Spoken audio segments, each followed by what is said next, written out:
This is John Haller with our Prophecy Roundtable. And of course, it's about a technology, and we have a technology issue right away off of the bat. So it looks like my Facebook post got deleted somehow. But anyway, welcome to tonight's roundtable. Somebody just give a thumbs up, or yeah, you can hear us in the chat. I'm with my good friends tonight, Scott Townsend, Patrick Wood, Britt Gillette, and Pete Garcia. And tonight we're gonna do a little bit of an update on some of the things and a discussion about some of the things going on in the AI space because I personally find it very confusing and very helpful and very troubling all at the same time. So we'll talk a little bit about that.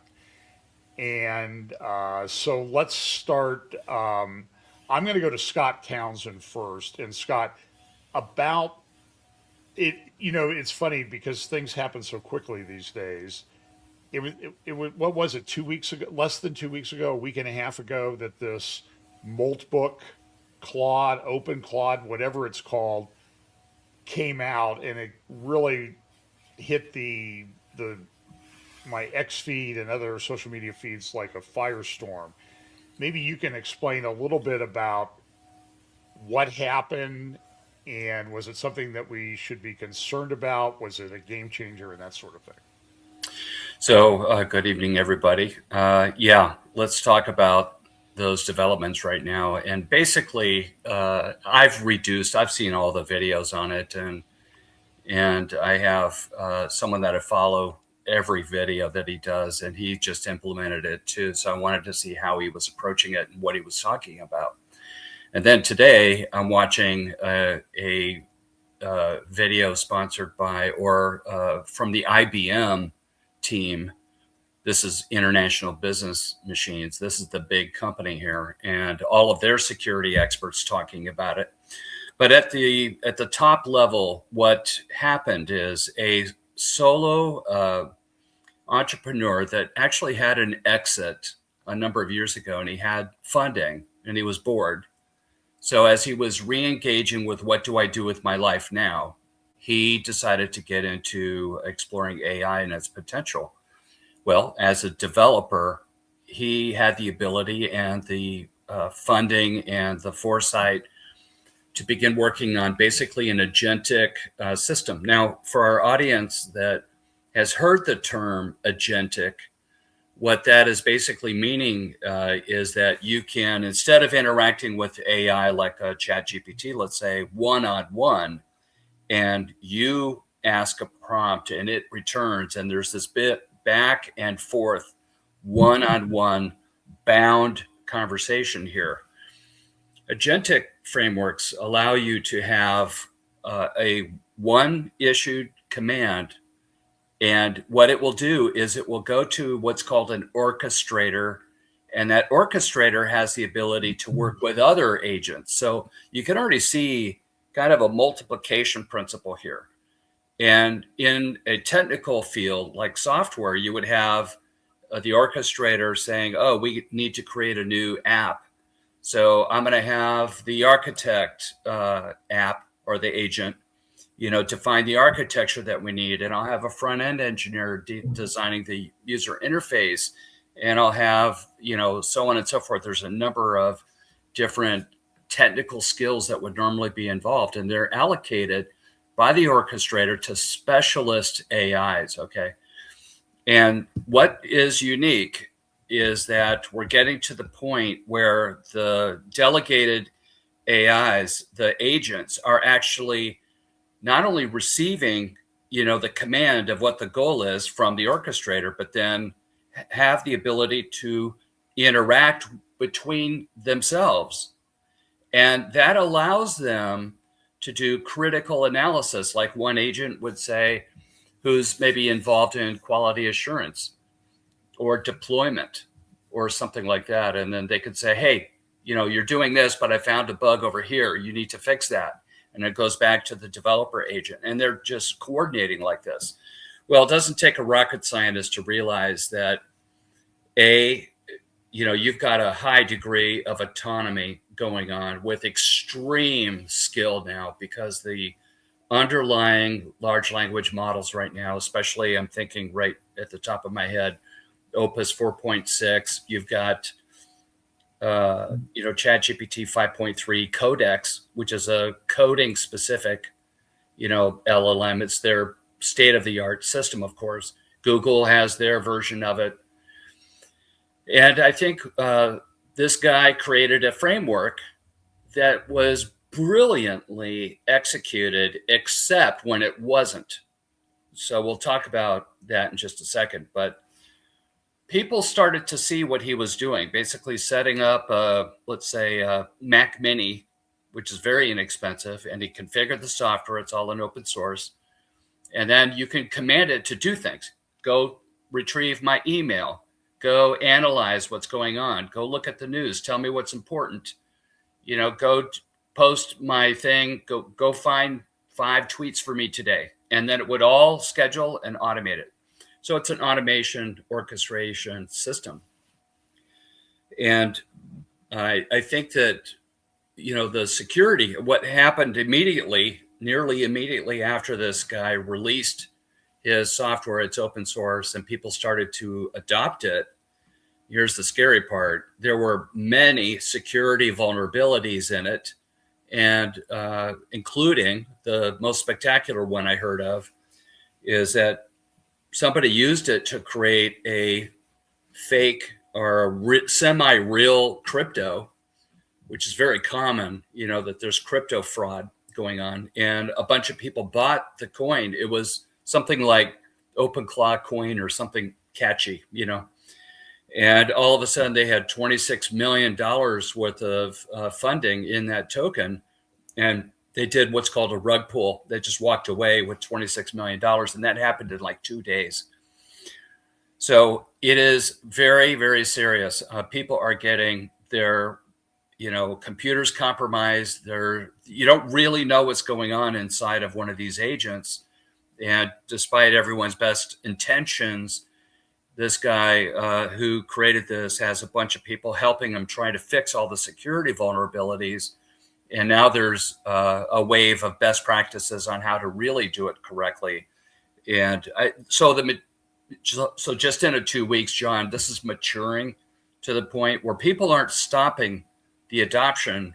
They're just getting better at setting it up and making sure that it doesn't do something stupid that wrecks their life. Because if you give the agent digital permissions, just imagine it can post on Facebook for you and you have no idea what it's really doing at that point. So it's quite the phenomenon right now, and it's a little loose, very loose. It's very dangerous. The IBM guys are security experts.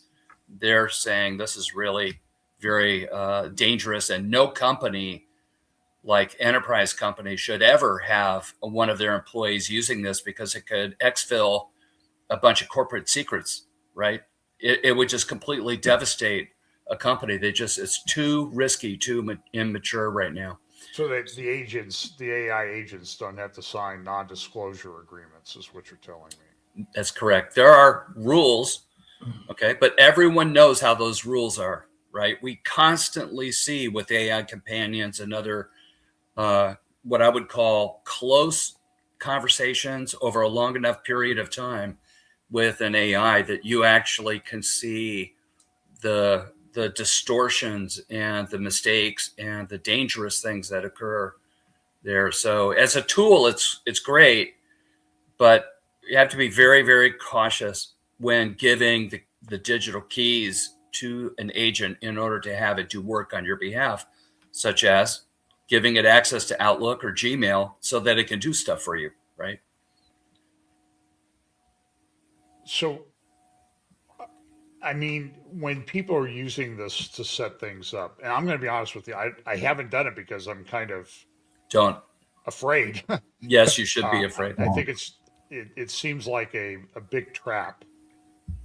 When people in the industry are having trouble with it, what chance do I have? But who was behind Claude or OpenClaw or whatever, Moltbook? What company was behind that? So it's just a guy. Oh, it is. Okay. Yeah, just one guy, and he Okay. created it, and it runs. So OpenClaw is not the same thing as an LLM.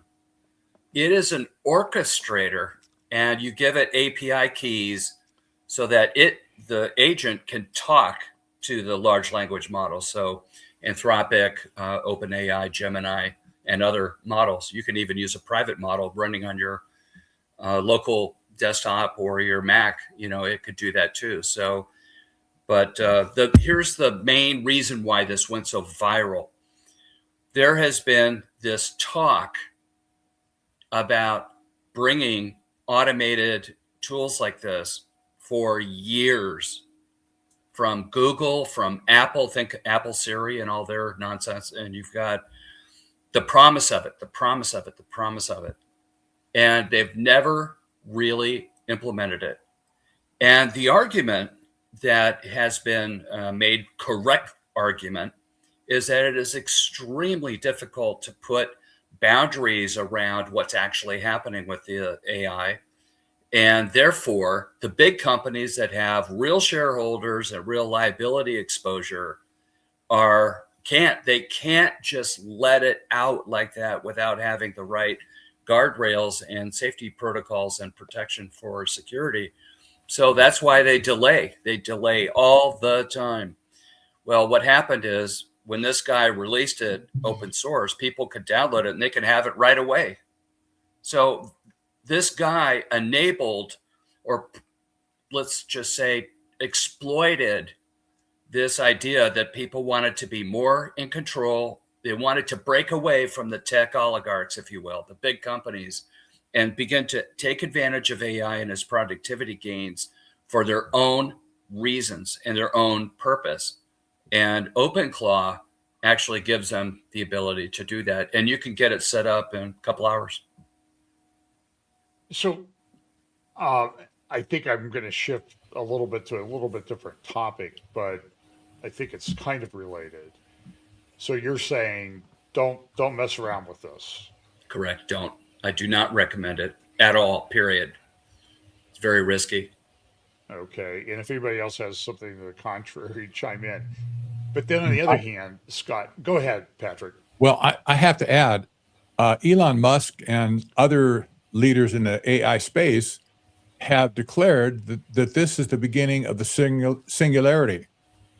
That's to me, that's probably premature, but nevertheless, they're saying it openly. And maybe it's just remind us what the singularity is supposed to be. That's supposed to be the point where technology takes off on its own to do stuff outside of human control, which this Molt book does actually, or the OpenClaw. And they say they're saying this is the interaction of AI to do other things that nobody anticipated in the first place. And they have other reasons, I'm sure, for saying that I'm not privy to, but nevertheless, they're saying openly that the singularity is upon us. And I think Ray Kurzweil was the first guy that talked about the singularity several years ago. I think his latest estimate is like 2045 or something like that, when this will occur. But Elon Musk himself is jumping the gun, I think. Okay, maybe they are. So I'm having trouble with my. So somebody else talk. I'm having trouble with my audio here for a second. Yeah. So part of the confusion is there's also different definitions being used. So I believe Ray Kurzweil's definition of the singularity is a point in time at which the unaugmented human mind can't comprehend the technological change that's happening. So it's just so rapid that we can't keep up with it. Whereas the one Elon Musk is using is this point where AI surpasses human intelligence, which is really very subjective, in my opinion. I don't think this is that. And I want to clarify one point. You can correct me if I'm wrong here, Scott, but especially with Molt Book, the media is putting out this idea that people woke up one day and it turns out that Maltbook was created by all these AI agents and they just started interacting with each other and talking about destroying humans. When in reality, it was established by a human who prompted this to happen. And all of the AI agents that partook in Maltbook had to be enabled to do so by the humans that were running them. They had to download it. They had to tell it to go to Maltbook and start doing this. So to me, this is really no different than a lot of things that we've seen already with AI interacting in the comments on social media.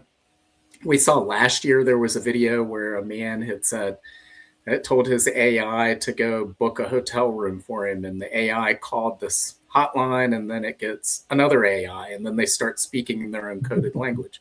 So we've already seen this before. To me, the danger here that this really overlooks is not that AI is going to be turned loose on the population or turn against humanity. And I think, Scott, you wrote a great piece about this on your Substack, part 2 of Maltbook, where you talked about the prompts that are behind this. And in this, you used an example of an issue at a local church, and there were 2 people that held differing opinions. And the AI prompt knew what their opinions were, knew what to say to them. It said different things to each individual. And so Maltbook, from my standpoint, is really a glimpse into the future of a laboratory that has all of this information on how humans interact with each other on social media. It can run millions and millions of simulations of how those humans would interact and figure out what are the touch points that I need to nudge someone, knowing their personal profile, to get them to do or believe what I want them to do or believe. And so, again, the real concern here should be human beings using these tools, using AI, to influence society and consolidate power over the rest of society and other human beings. And I think that's what Maltbook shows. Yeah. Yeah. So I thank you for the compliment, Britt. I could have written about the technical parts of Maltbook, but I felt impressed to begin revealing how this works. And so using a platform, the platform tools as a developer, I was able to set up what is called a system prompt that sits above the user conversations. And by doing that, I could steer the attitude of the response from the AI. It could steer its bias, its things like that. And I did this a very, very simple example because I'm seeing just a lot of fear. And I would say most of the people that interact on my Substack and elsewhere that I look, they're very fearful of AI, and they should be. I mean, there's some definite danger things in there, but I think that they have this thing like AI is really intelligent. You know, we in this roundtable put a stake in the ground. Patrick, I will be ever thankful for you, brother. You were the one that when you said AI is not intelligent, bang, the Holy Spirit said, Scott, pay attention. You know, it just was instantaneous when you said that. And ever since then, I've been working to undo the narrative that AI is intelligent and that it's capable of doing things like this on its own. It really isn't. It's a bunch of humans behind some company, institution, government, whatever, criminal organizations trying to scam people, trying to bait them. The tools and the information that they have is so much better right now. And when you get a phishing attack or something like that, where people are trying to lure you into clicking links and things, by the way, best practice, never, ever, ever click a link that comes to you on your phone or your tablet. What you do is you see that text coming in, could be from a bank or some other thing. Then you don't respond to it there. You go into your computer and log in like you would normally do it, okay? Don't click those convenience links that you get. That's dangerous to do that today in today's world. So I think that I wanted to show that I'm pulling the curtain back. Here's me just in a matter of half an hour setting up this set of conditions for basically the system prompt to control based on my input, what is going on in the conversation between this fictitious user and the AI that they're talking to. And I think I'll do more of this, guys, because I think it's very helpful for people to see this and they're going, oh my goodness, it's that easy to do this. And then all of a sudden this mystique, this fog of war, this fear of what's going on, it's going to move the narrative away from AI being intelligent and to evil people perpetrating evil things for evil intent.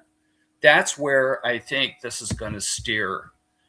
And I just feel like I haven't done enough taking personal responsibility to help the body of Christ understand what I know to be true about it. I've been working with AI for 3 years now. So it lit a fire under me when I saw the nonsense going on with Moltbook, especially.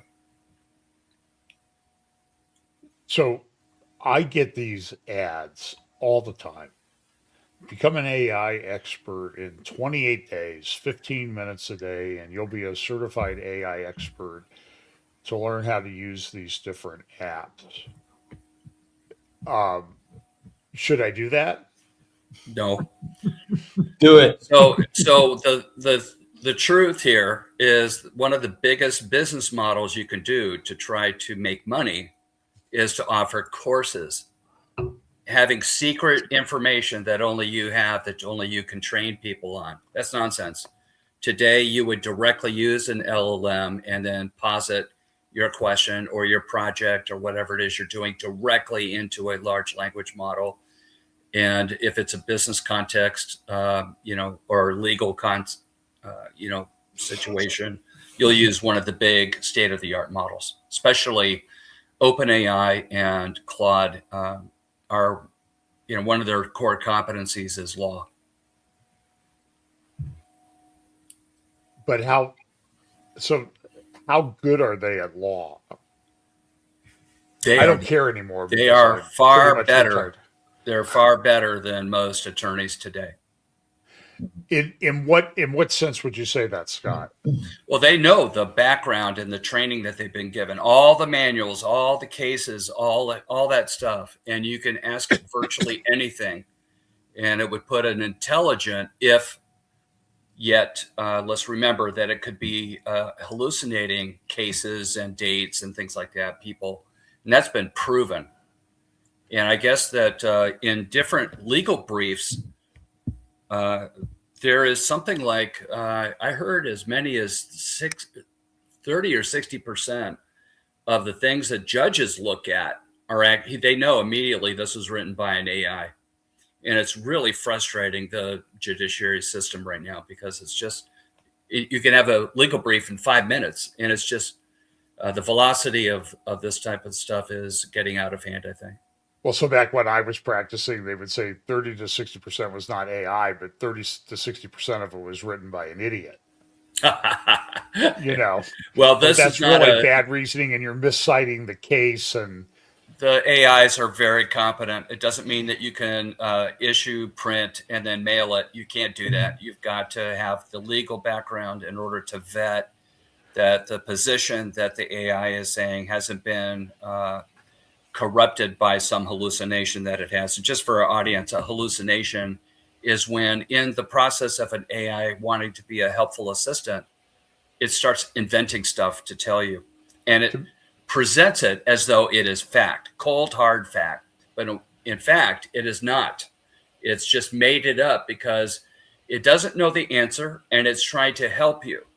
So it made it up in order to make it look like it's helping you. Very unbelievable when you think about it. Hmm. Somebody's going to make a great comedy routine out of this at some point. Type the scene into an AI and it'll write it for you.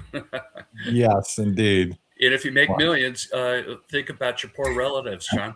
Yeah, so I'll just share this. So back during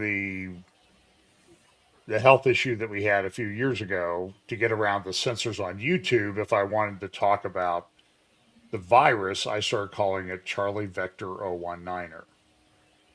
And so somebody saw that on a program recently and said, hey, somebody used that term on your program.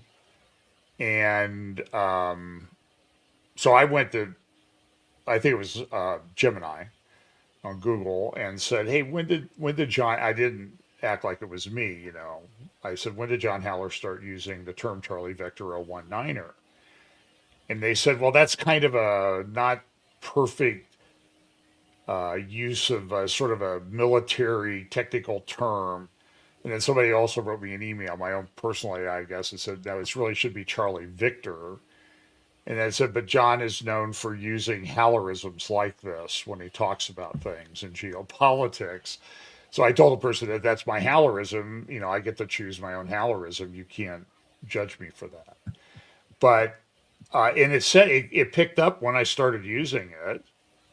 And then I only asked him when, but then it said he used it so he could get around the censors on YouTube.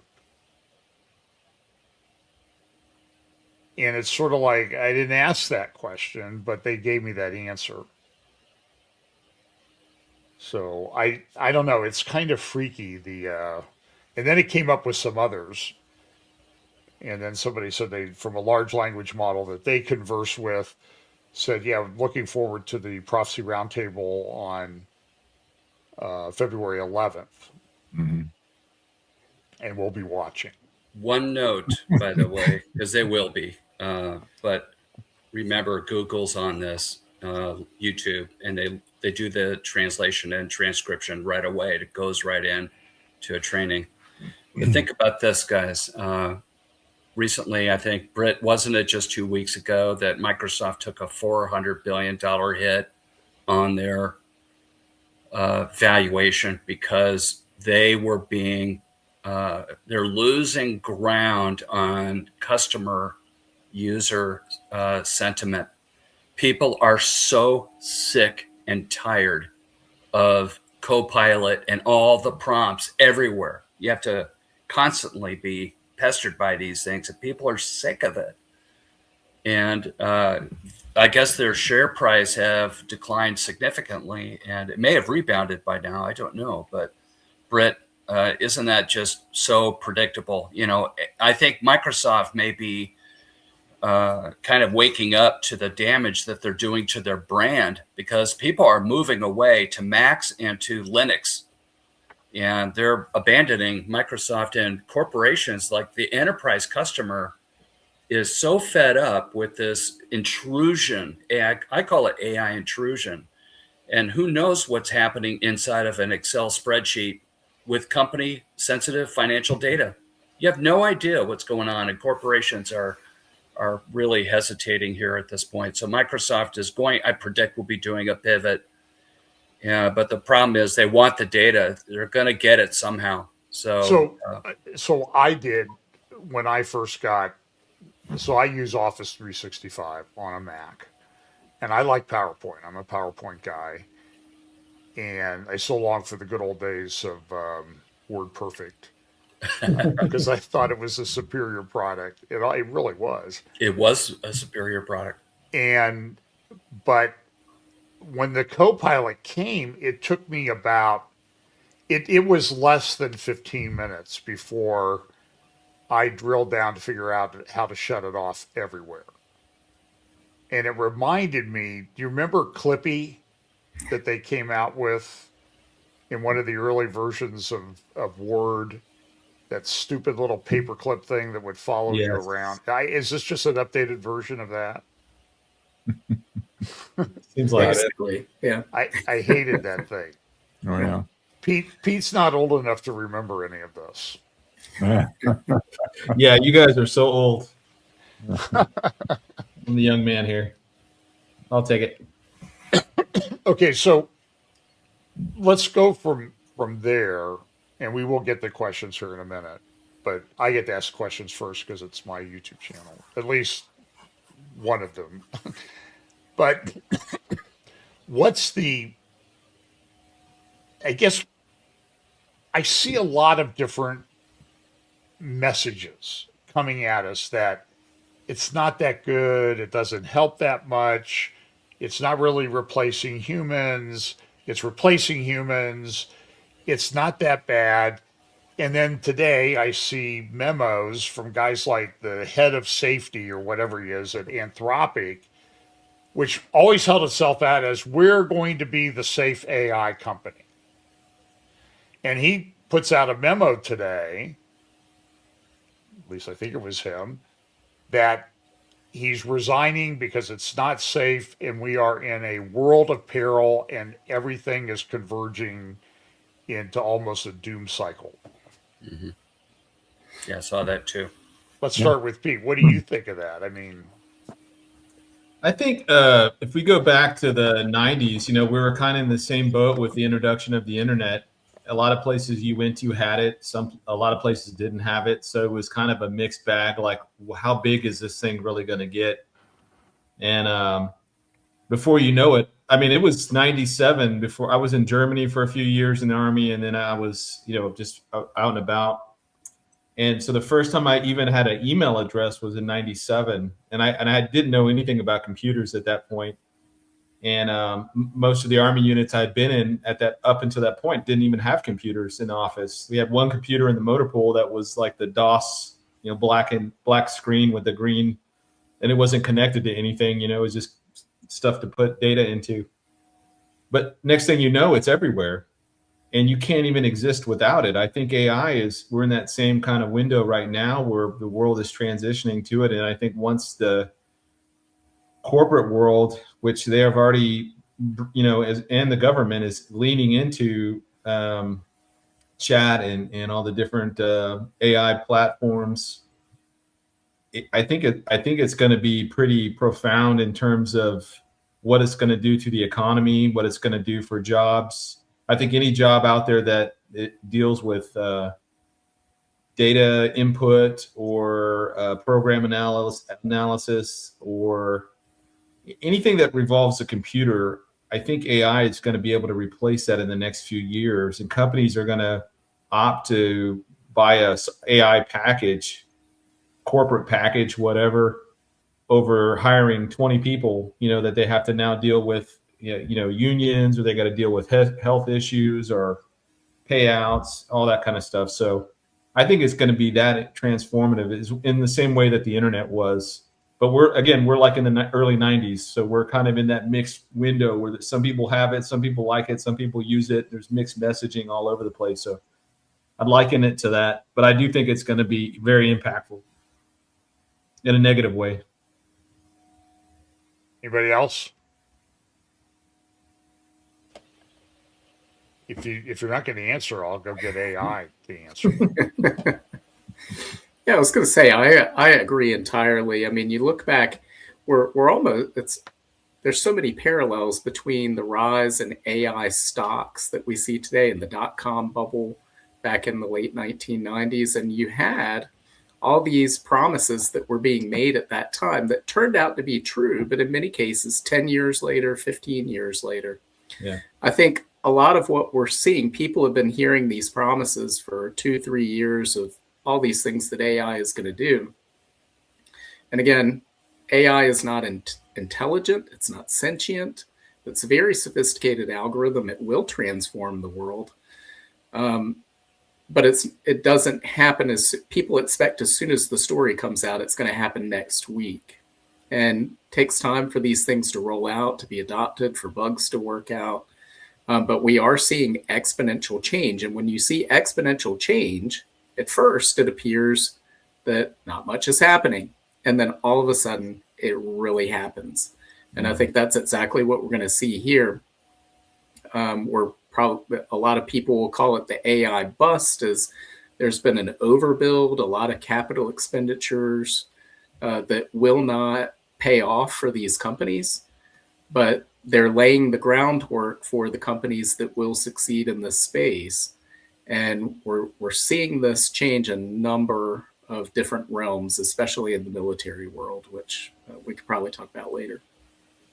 And it's financially taxing. I mean, one of the big reasons for that drop in Microsoft was that people are beginning to realize just how tied they are still to OpenAI. And OpenAI has $20 billion of revenue, but has pledged $1.3 trillion worth of future business contracts with data centers and electricity and everything. And they're not alone. I mean, there's just a terrible amount of realism that's now being injected into this. Will it scale? They can't get power to some of these data centers, and it's a growing problem. And I'm one of those people, not financial advice, but I feel like there is a AI bubble coming. I definitely think there will be, because no one can do that. I mean, you just can't keep growing infinitely, without a major correction.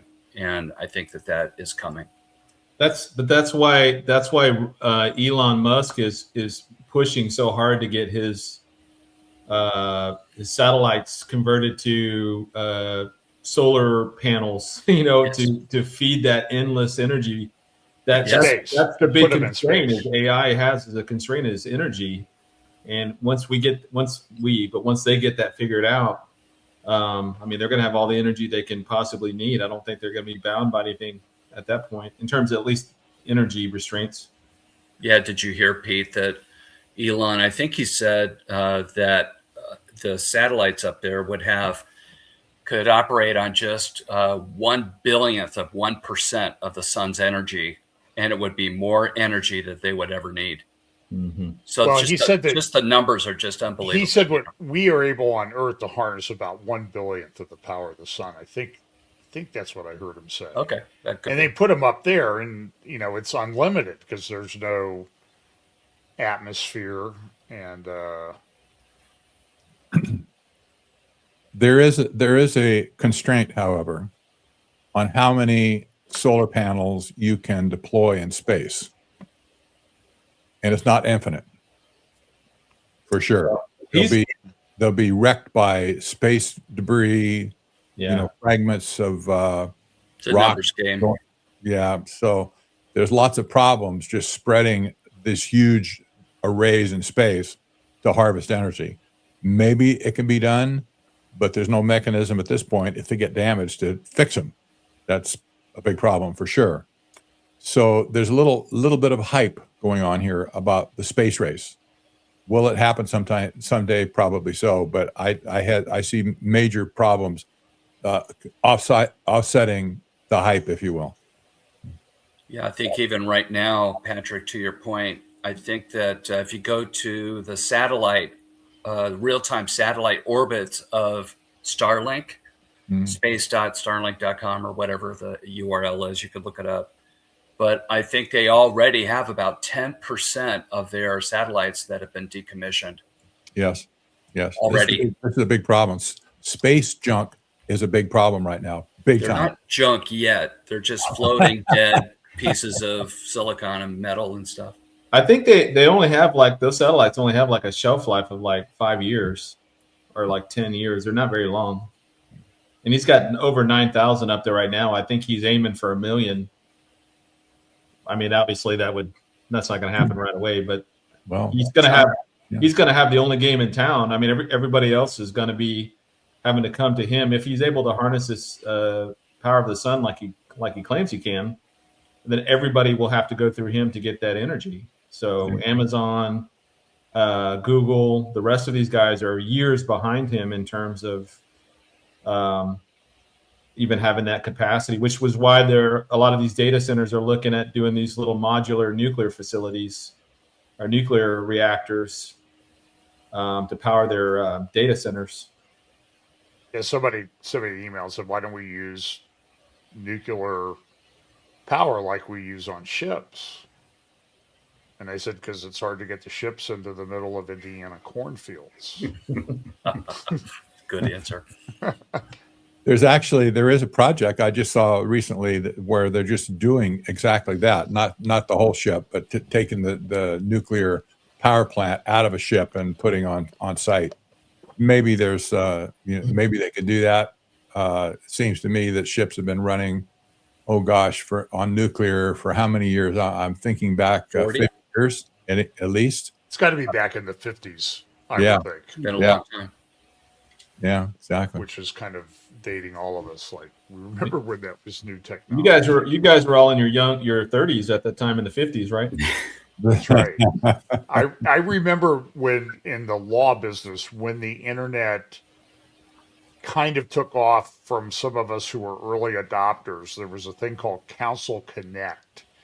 And it was essentially a bulletin board with topics. But where it really took off was the daily discussion of the O.J. Simpson trial. That's when everybody that's when the numbers really shot up. And then I don't know, you could find things on the internet. It was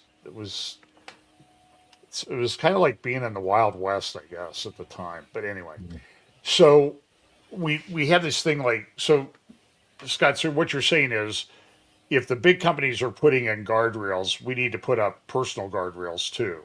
But the problem is normal people don't have those skills, John.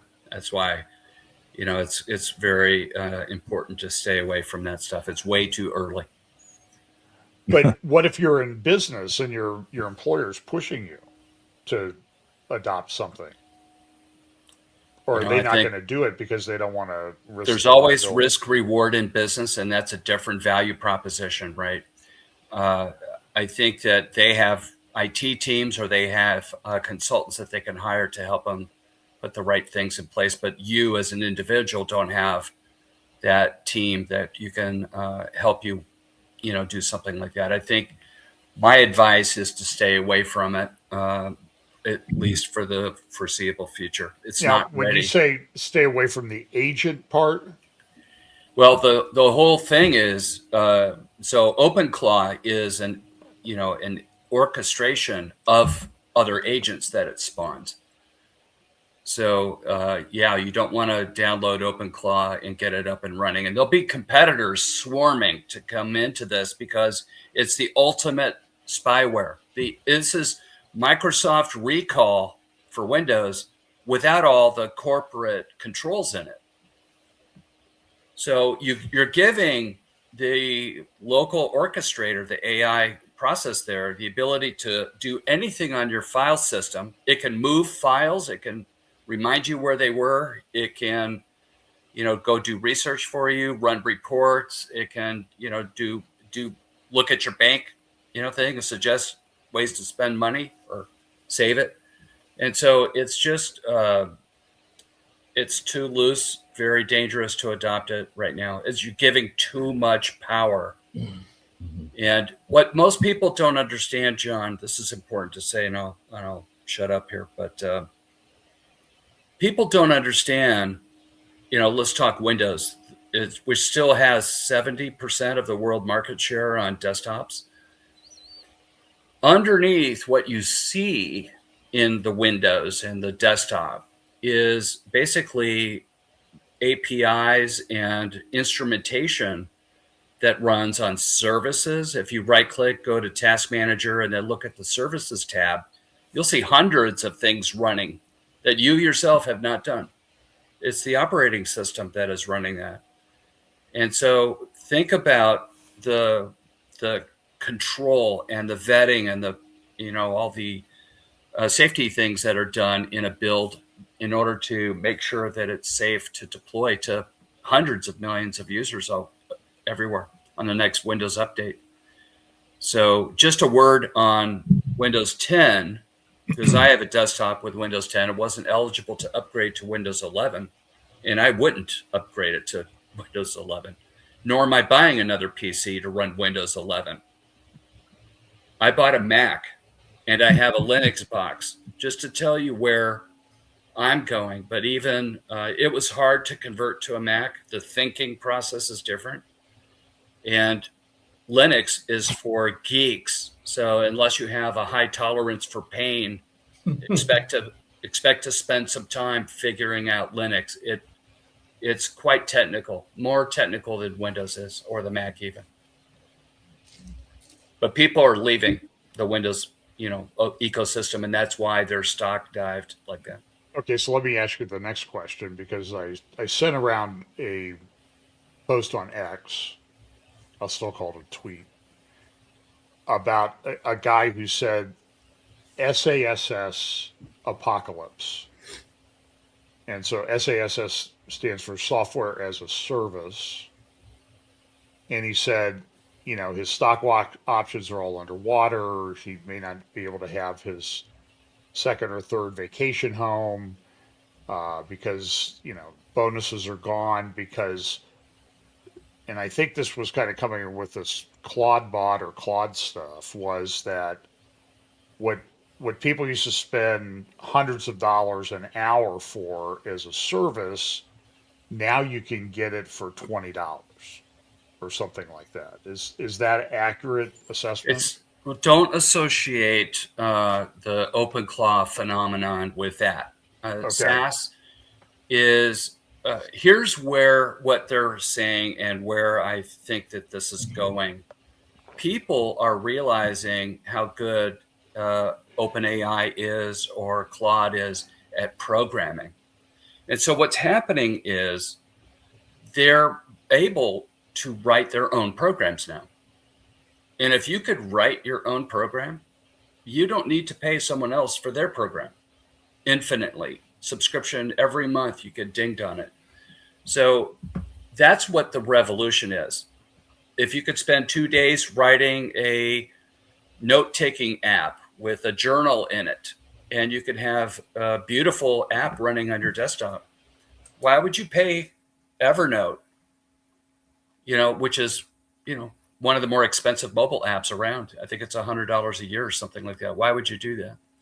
So that's where the problem is. I think that people are taking more interest in doing exactly what they want. So bespoke solutions tailored exactly to their own, ideas of what they want. And AI will give it to them. It's very competent. Does that make sense? Mm-hmm. Yeah, it's just sort of, I'll be honest with you, it's kind of jaw-dropping stuff. And I saw this coming a long time ago in the law practice, and because I was a tech geek, So and I hardly used an assistant. let me give you. But other guys real- had two assistants.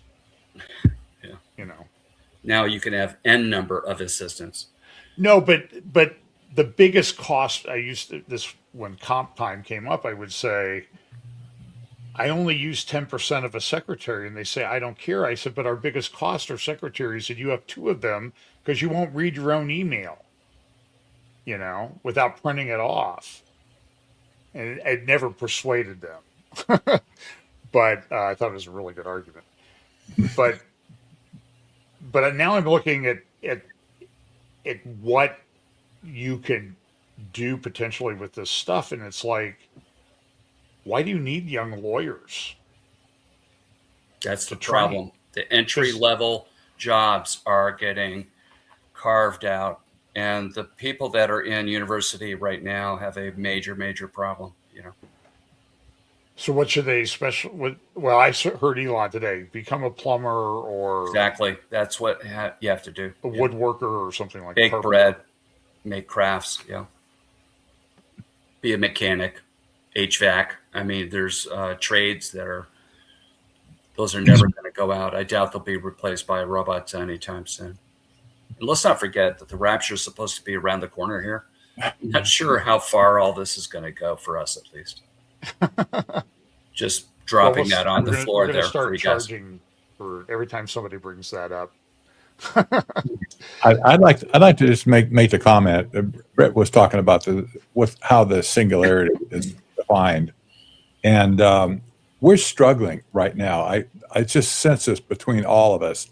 We're struggling trying to figure out what's going on here. What are the parameters? Where are the guardrails?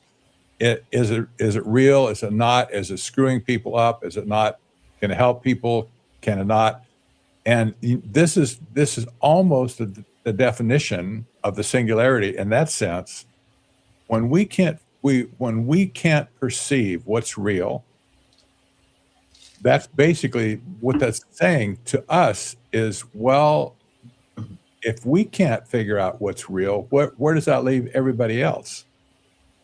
This is a big problem. You might remember I talked several times along the way about my experience during my stroke, when I believe the Lord impressed on me that there would be a collapse of reality, and at some point, based on AI in particular. I think we're almost at that point right now. People cannot cope with the present because they can't cope with the past. And the trajectory of AI is going so fast at this point. It's growing still at a rate of about 4 to 4.5 times, 4.5 months. It's doubling every four and a half months. In other words, we're talking. Our mind is anchored in 6 months ago, but here we are. Here we are 6 months later, and our mind can't catch up. What's going on? This is really crazy. I realize that, but it's very true what you're saying, Patrick. And just anecdotally, from my point of view, as a software developer using AI coding assistance, the competency and speed, it's unbelievable. Just to give you an example, back when I was running a team, when I was a CTO, technical co-founder, all that stuff in a software startup, which was also a SaaS company, by the way, I would have, a team of people. We had 22 people spread throughout the world, and we would, work our butts off, and every week there was stuff to do. A unit of measure in a software company is typically called a sprint. A sprint is typically, 2 weeks, so 10 working days. We would have 30 hours of work that we would call an estimate for the things that had to be done in the sprint. And you typically couldn't even finish 30 hours of stories. So you would have this problem of, trying to get all this stuff coordinated with everybody. So just let me boil this down. It would, back in my past career, it would take, a sprint would take 10 business days, 10 work days. Today, by myself, I'm doing 2 sprints a day. And it's good. And it works. Yeah. Very little issues. Very steerable when I see an issue that I have to correct. It takes it takes a lifetime of software development background in order to actually handle that kind of velocity, to be honest with you. This doesn't make me special. It just makes me scarred, battle scarred. So you just have an instinct about it as a software developer. And the thing is, you cannot actually comprehend the speed. So it's all you can do to hang on. And when a new model is, this is interesting also, when a new model comes out and they're coming out leapfrogging each other every month or so. But it's unreal. The incremental leaps of AGI, which they continue to purport, that's not true. It's just getting better they're fixing more things, making it more coherent. And so you can get an astonishing amount of stuff done. It still makes mistakes. You still have to be very careful with it, but it's amazing from a certain point of view. I heard a story just recently, a compelling story, that there's a philosophy within the AI development community to put the bum's rush on software development in particular that seems to be sprinting ahead. I'll use that term, sprint. It appears to be moving ahead much more forcefully, rapidly than other disciplines. For instance, legal work, just as an example. And the idea is that the developers of AI are trying to force AI into better coding to the point where it can take over the coding of the AI itself. That is already happening. So Sam Altman said of GPT 5.3 that LLM version number was actually written by AI. Now I'm sure there's a scale there somewhere. It's not the human in the loop is still there. Of course, all the training is important, but it's getting to the point where it's recursively improving itself now, and even OpenClaw can recursively improve itself too, because you can have an agent that does a quality control review, and if they see an opportunity to make an improvement to be more efficient, that will canonize in the instructions for the next project that you have to do. So it actually does get better. It doesn't make it intelligent, Patrick. Yes, it just makes it self-correcting in a very structured, logical, computer programming type of position, you know? Yeah. So my logical question then is, will AI skill itself to the point where the next breakthrough will come from AI itself versus AI? In other words, not by human programmers figuring out some new technique, but what are the odds now that AI could make the breakthrough to the next level? I think that's probably where the scientific research community is probably working very hard on that problem. And incidentally, just a heads up on this for our audience here, one of the superpowers that are being developed right now, talk about investment in making incremental improvements on AI, is to get it to run longer without human interaction. Mm-hmm. So the longer you can make it run without someone hitting the enter key or saying continue, the better off it is, because it'll work all night long without you.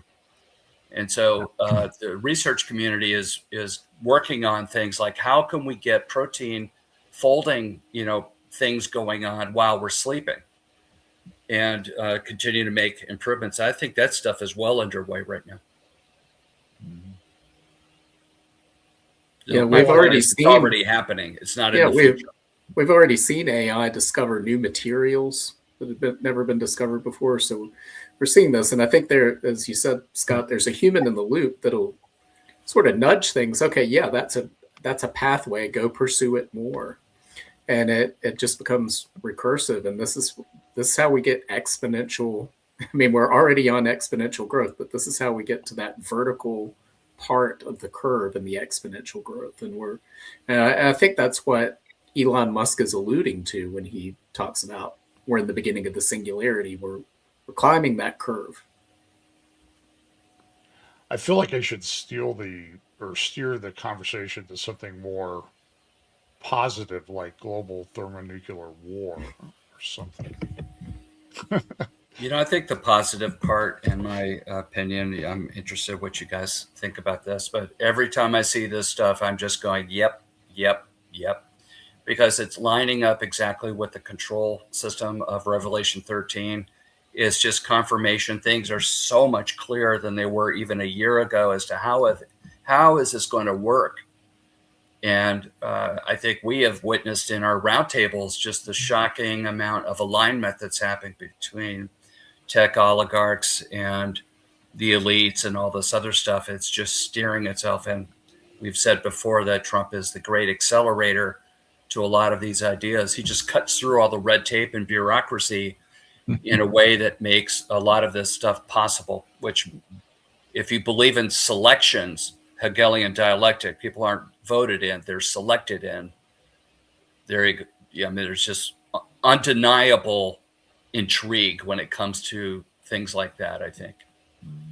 Well, I mean, just think about, like, we're sitting around talking about this spread out all over the country, with little cameras, and the audio is pretty good. And 3 years ago, this was really, really hard to do. Mm-hmm. I mean, it was it was nerve-wracking every time you hit go live. And yesterday I interviewed, wonderful lady, but you might want to go look at it. It's kind of interesting with AI. She lives in Shiloh, where the tabernacle stood for almost 400, well, under 400 years, but over 300 years. And it was like she was like sitting right next to me. And if you go to Shiloh, to the Tabernacle Visitor Center, they have a hologram of the tabernacle, of the ancient tabernacle that was there 3,000 years ago. It's very strange. So let me go to a question. So I'm not going to edit it. This is what somebody said. Because this goes to quantum, and I think we were going to talk about quantum anyways. A quantum computer, a connection to the spirit realm, like a Ouija board where Luciferians can connect.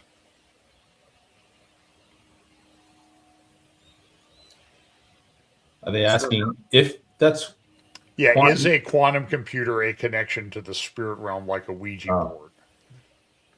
Well, I'll jump on this grenade first. My understanding of quantum is very little, but from what I understand is, as far back as Einstein in the teens and the 20s of the 20th century believed that quantum theory was correct and that it was true and it was real. They just didn't have the means to access it then, right? So think about the progress we've made with computers just from the 1940s going forward. One computer took up a whole room, and the computing power is far less than what you have in your phone right now. Same thing with what they launched the Apollo missions with the computer systems that they had there in Houston and on the spacecraft were far weaker than the stuff we have in our own laptops now. And even still, all the platforms, all the technologies were moving in a direction of smaller and more powerful, more efficient. But we still didn't understand quantum. Like quantum was still this kind of science fiction-y kind of thing that was great for movies, but it was impractical in real life. And I think we're in that window right now where quantum is becoming a reality in terms of taking those large, I don't know what they call it, the computing systems where you got to keep them in like absolute zero temperatures, the mainframes and all that kind of stuff. Eventually, they're going to scale that down and they're going to make quantum computing more practical, at least at the governmental level. And when they do that is going to open, like artificial intelligence, like we talked about earlier, we are limited by the amount of power that we can generate to house all these data centers and power all these systems that they want to do. I forget the gigawatts that it's going to take, but it's going to far exceed what the United States produces under current output.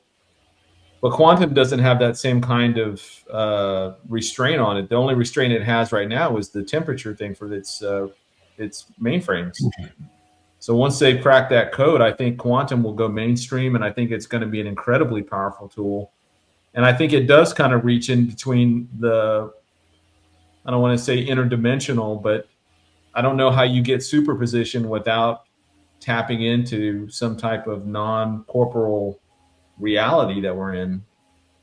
There's a very fascinating development happening out of Cisco. Cisco is the world leader in network switches, telephone equipment. You may have seen, phones that they do. They're a networking company, basically running half the world.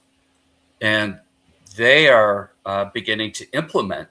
So it's coming out of the lab and beginning to be used, where one network switch in San Francisco is entangled with a network switch in, let's say, Houston. No wire, no signal, no nothing. Alter the information on one side, and it instantaneously changes on the other at the speed of light, basically. Instantaneous transmission of data with no wires, no nothing.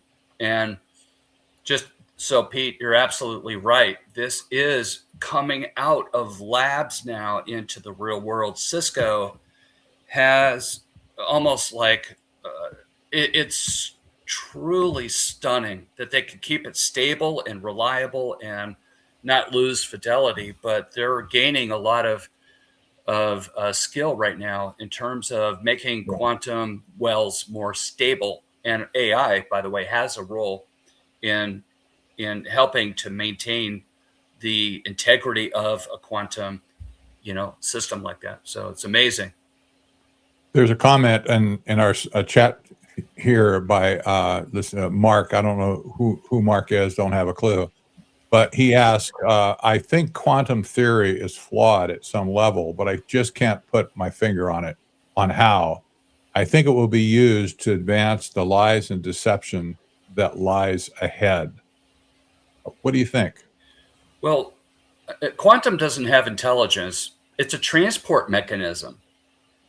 So it has immense parallelism and processing power, but in and of itself, it is not, like the same thing as an AI. That's why the combination of AI and quantum is what I think the Antichrist will use, because the AI will have the intelligence and the prompts and the programming in order to assert different policies about the mark of the beast and what is permissible, what is not, how to make judgments on what to do, how to manage everyone's crypto wallets, et cetera, like that. But on the other hand, you've got quantum that will be able to crack passwords, and that's coming, probably already here. It's just that they haven't made it public. Everyone will freak out when SSL encryption breaks, and it's probably already broken. We just don't know it yet.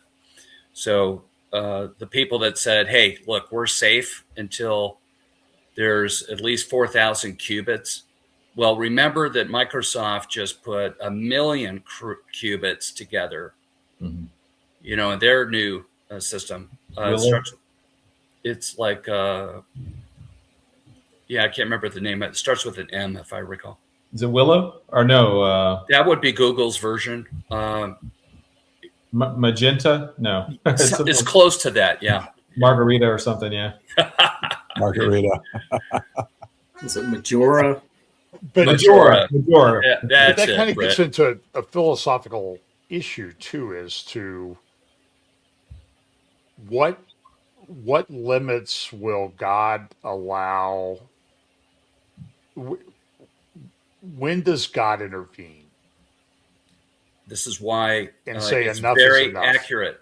Very accurate to say this is the Babylonian system rising right now. Go ahead. I'm sorry to interrupt.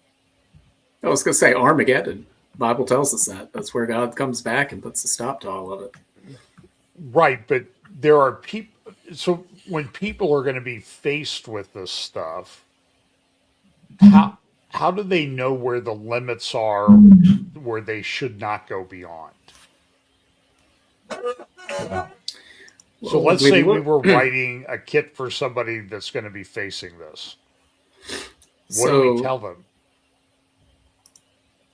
Well, from a biblical worldview standpoint, you want to teach your children to operate from the Word of God. But again, the Tower of Babel story tells us this. It's when God stopped the building of the Tower of Babel, he explicitly said the reason for that was that they continued with this, everyone unified in the same language. Nothing will be impossible for them. And so to me, that's not just history from that time period, but it's also a prophecy of things to come. And so humans are going to pursue this technological advancement to the point that, quote, nothing will be impossible for them. I don't think there will be a limit until that limit hits up against God himself, and it leads to a physical manifestation of man's spiritual rebellion against the Lord and creator of the universe. And so we read in the book of Revelation, it says, the armies of the world gather together in Armageddon to do battle against the Lord and his anointed one, the one on the white horse, Jesus Christ. So it's not spiritualized away. They are trying to literally sit on the throne of God. This is Satan's desire. It is man's desire. Going back to the Garden of Eden, no, you will not die. You will be just like God. So this is the lie, the delusion, and we're seeing this. One of the things that concerns me the most is seeing some of this language that's coming out of Silicon Valley and from some of the world's elite leaders. And we saw it most recently in this story about rentahuman.ai. So there's a guy who created this. Basically, it's a part of the gig economy. AI will create these different jobs that need to be done, and human beings can sign up and figure out those jobs. I don't know how popular this site is, but notice the language that he uses. And if you go and read the story, the founder he calls it rentahuman.ai. He refers to human beings as rentable meatwads. And of course, I'm sure he doesn't see himself as a meatwad, but we're already seeing this language prevalent throughout the transhumanist community of we will evolve, we will merge with the technology, we will become super intelligent, and then everyone else who doesn't, you're going to be the useless eater class, as Yuval Noah Harari would point out. You're going to be beneath us. You're going to be a rentable meatwad. And so we're seeing the same type of dehumanizing language that we saw in Nazi Germany, where, well, these people are the superior race. These people don't deserve to live. They're weak. They need to be crushed. They're a drain on the state. And so we're seeing an enormous number of parallels between what the world AI is creating right now and is projected to create, and what we saw in the lead up to Nazi Germany and the rise of Adolf Hitler. I mean, even down to the projections of mass unemployment created by AI. What did we see in the lead up to Hitler's rise to power? We saw the Great Depression. 1 in 3 Germans was out of work. And many people identify with the work they do. That's their identity is wrapped up in their work. And when they lose that work, they lose a sense of meaning and purpose in life. That then Nazi ideology came in and gave them that meaning and purpose again. So we're really, the world is ripe in so many ways to see the rise of a dictator, a savior for the times. And the Bible is telling us where all of this is going to lead, and we're going there. That's where we're going for anybody that has their eyes wide open. What I think for like how much of technology will we see? Well, there's, and correct me if I'm wrong or add on to it if I'm forgetting something, but there seems to be 4 mentions of technology, or at least it's implied in Revelation. You have Revelation 9:6, where you have people that want to die but can't die because of the torments of the demonic locust. You have Revelation 11, where the 2 witnesses, their bodies are viewed by everybody around the world. Their bodies lying on the streets. So we know that technology exists already. We have the mark of the beast technology, which is some type of biometric subdermal or on the skin, quantum dot tattoo, or whatever it's going to be, that technology. And then you have the image of the beast, which could be robotic, android, holographic. I mean, we don't know exactly what shape that's going to take just yet. So of the 4 things I mentioned, 3 of those already exist in varying degrees. We haven't cracked that code on instant healing or whatever it's going to allow these people to not be able to die.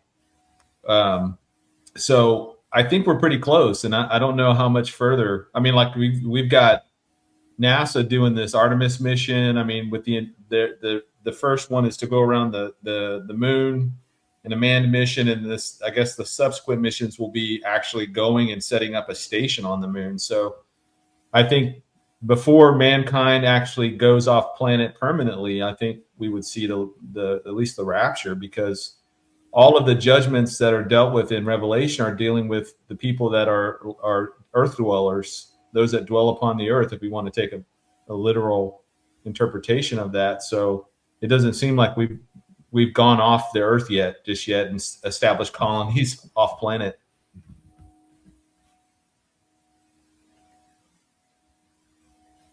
Okay. Yeah, another thing we're seeing with AI is a lot of talk in the AI community around universal basic income. Well, if we're going to have all these people that are unemployed, they need a way to survive. We can provide this universal basic income. Well, how do you think they would supply that if that happens? With some form of cryptocurrency, a stable coin, a central bank digital currency that's surveilled, that's programmable, that's controlled. Again, a system that's indistinguishable in functioning capability from the mark of the beast system that we read in Revelation 13. So we're just seeing all of these different parallels that I think speak to the times in which we live. Well, so let's talk a little bit about crypto, because that's some of the questions we have. You know, Bitcoin's had kind of a rough year, I think. Yeah. Understatement. But then I don't watch the news much, but Fox Business was on, and the guy was talking about Bitcoin. And his advice was buy as much Bitcoin as you can every month.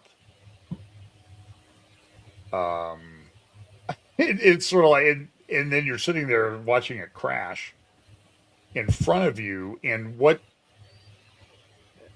I know, Britt, you talk a lot about this. Where are we at in this transition phase? And how quickly do you think a transition will happen? How will it happen? What will it look like? And, what do you think? As far as central bank digital currency goes, I know in Europe, the European Central Bank is set by 2029. They plan to have a digital euro fully rolled out. So whether they meet that goal or not, the technology is there. It can be done. It's just a matter of implementation and how quickly it can be done.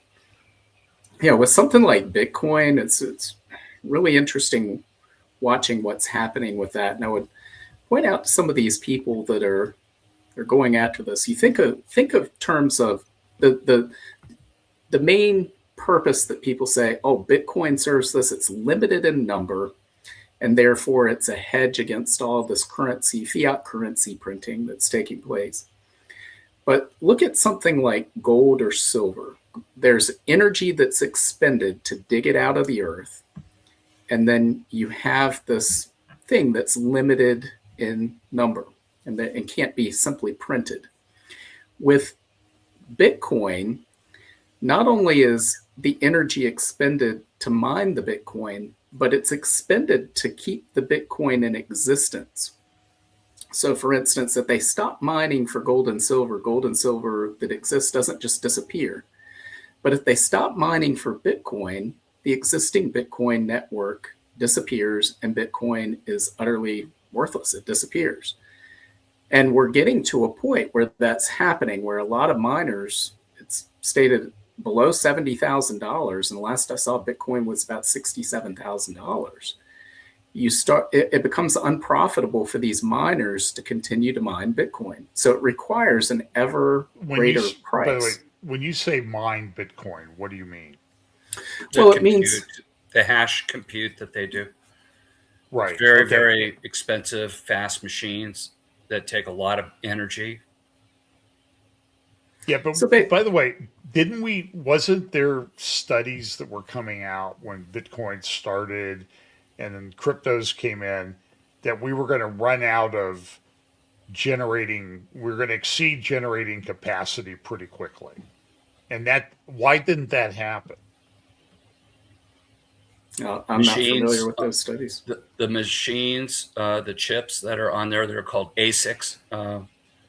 ASIC, can't remember what it stands for, but it's basically a special chip, special single focus chip. This one does very fast compute on numbers. And what it does is the dies keep shrinking, John. So the chip used to be this big, and now it's the size of your pinky fingernail, if that even. So that makes it more energy efficient. That's why. Okay, but I remember seeing the sky is falling articles when it was first coming out that at this rate it's going to use up all the power resources on the planet and it'll crash everything. And that didn't happen. No. And so my question would be, if that didn't happen on Bitcoin, is it possible that that's also not going to happen on AI? That they'll develop efficiencies. There's already been a lots of efficiencies, especially in chip manufacture. It'll probably roll out not as quickly as the first round of outfitting of the data centers that are in place right now, because those have to go through their life cycle to be replaced with more energy efficient chips. How low can it go? I don't know, but there's definitely already breakthroughs in design that's lowering the energy requirement to run these chips. Yeah, and Google is a prime case. Their TPU stands for Tensor Processing Unit. That's different than an NPU, Neural Processing Unit.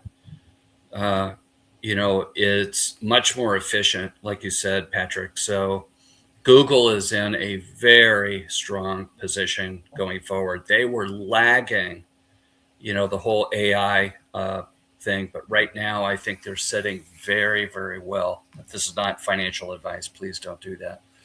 But it's coming to them. Their long game in terms of investing in compute and all their, tentacles everywhere on the internet, all their user data, everything, all their, stuff that they train with. They're the ones that curated all of the world books everywhere. They're the ones that did it. They did all the mapping of the world. So it's, they have a lot of data, and they have data that, very few other mega companies like Microsoft and OpenAI and others like that actually have. So they're very strong. Okay, here's another question. Did Trump pass something this past week that supports the Bitcoin cryptocurrency for our economy that's officially gone into effect? No, that was a fraudulent post. Britt, wasn't there rumors that they wanted to make instead of using a Federal Reserve for gold, they would use a reserve, a national protected Bitcoin, asset class, and that the government itself would own. Do you remember that? Is that what this is referring to? Yeah, what went around was that Trump had put something in place that was going to turn everything digital overnight, and that was a complete. It was just a false whatever. It was clickbait. Lie, but that was based on nothing, and it came out of the blue. Everybody grabbed onto it because it's there's a new law that just passed. Trump signed it, and we're going to be in hot water by Tuesday or something. And it flew around the internet. I think it was very quickly debunked. I debunked it myself after somebody gave it to me, and I did too. But then somebody got mad at me for debunking it. Probably. So, yeah. Okay. So this is a classic question, I guess I would call it. 2020 Microsoft patents 060606 regarding mining cryptocurrency through bodily activity. Do you think this is, well, I'll rephrase the question. Do you think this is coming about, or was that just Microsoft trolling us? Somebody at Microsoft just trolling those of us who... Oh, it's a real patent. You can look it up. Yeah, I know. I haven't heard any updates on that. I don't know. It's commercial. It's one thing to make a patent, and it's another to commercialize it. Mm-hmm. Right. Yes. There's a lot of talk, independent of that, among data scientists and even like genetic scientists, et cetera. There's people that are messing with the body.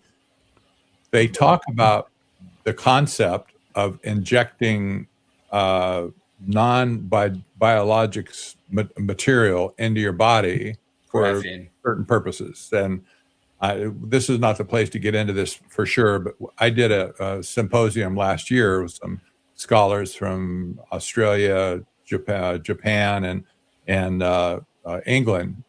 We discussed this whole topic. It's an interesting, fascinating topic for sure. But there is talk about harnessing the energy of the body and using that energy to transmit data out of the body, like a wireless network, if you will, and it's crazy stuff. But it's been talked about in military circles, like at DARPA and some projects there. Well, who knows? It's not on the market now for sure, but they talk about it. So it is real. It's really a real deal, but it's just not here. Okay. So here's a question, because this comes up a lot in these discussions. Does CERN have anything to do with this stuff we're talking about? That's a Britt question. No, I don't really know a whole lot about it.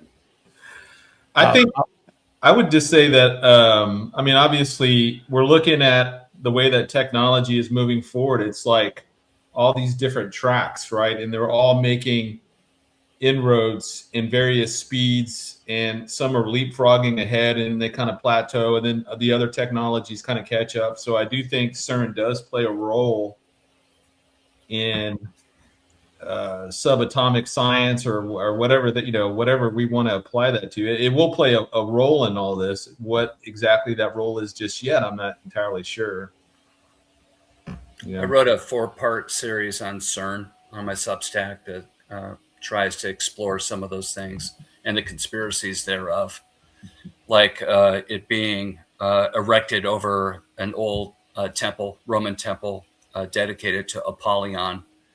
And so maybe you guys could look at that if you want to. It's on my Substack. I listened to a very advanced nuclear physicist talk about CERN. Kind of blew my mind because I couldn't hardly understand what they were saying, a lot of it. But one point that they brought out, the old version of CERN, this circular nuclear accelerator to make things crash into each other to discern subatomic particles. That basically the old system didn't produce anything that they ever thought that would produce in the first place.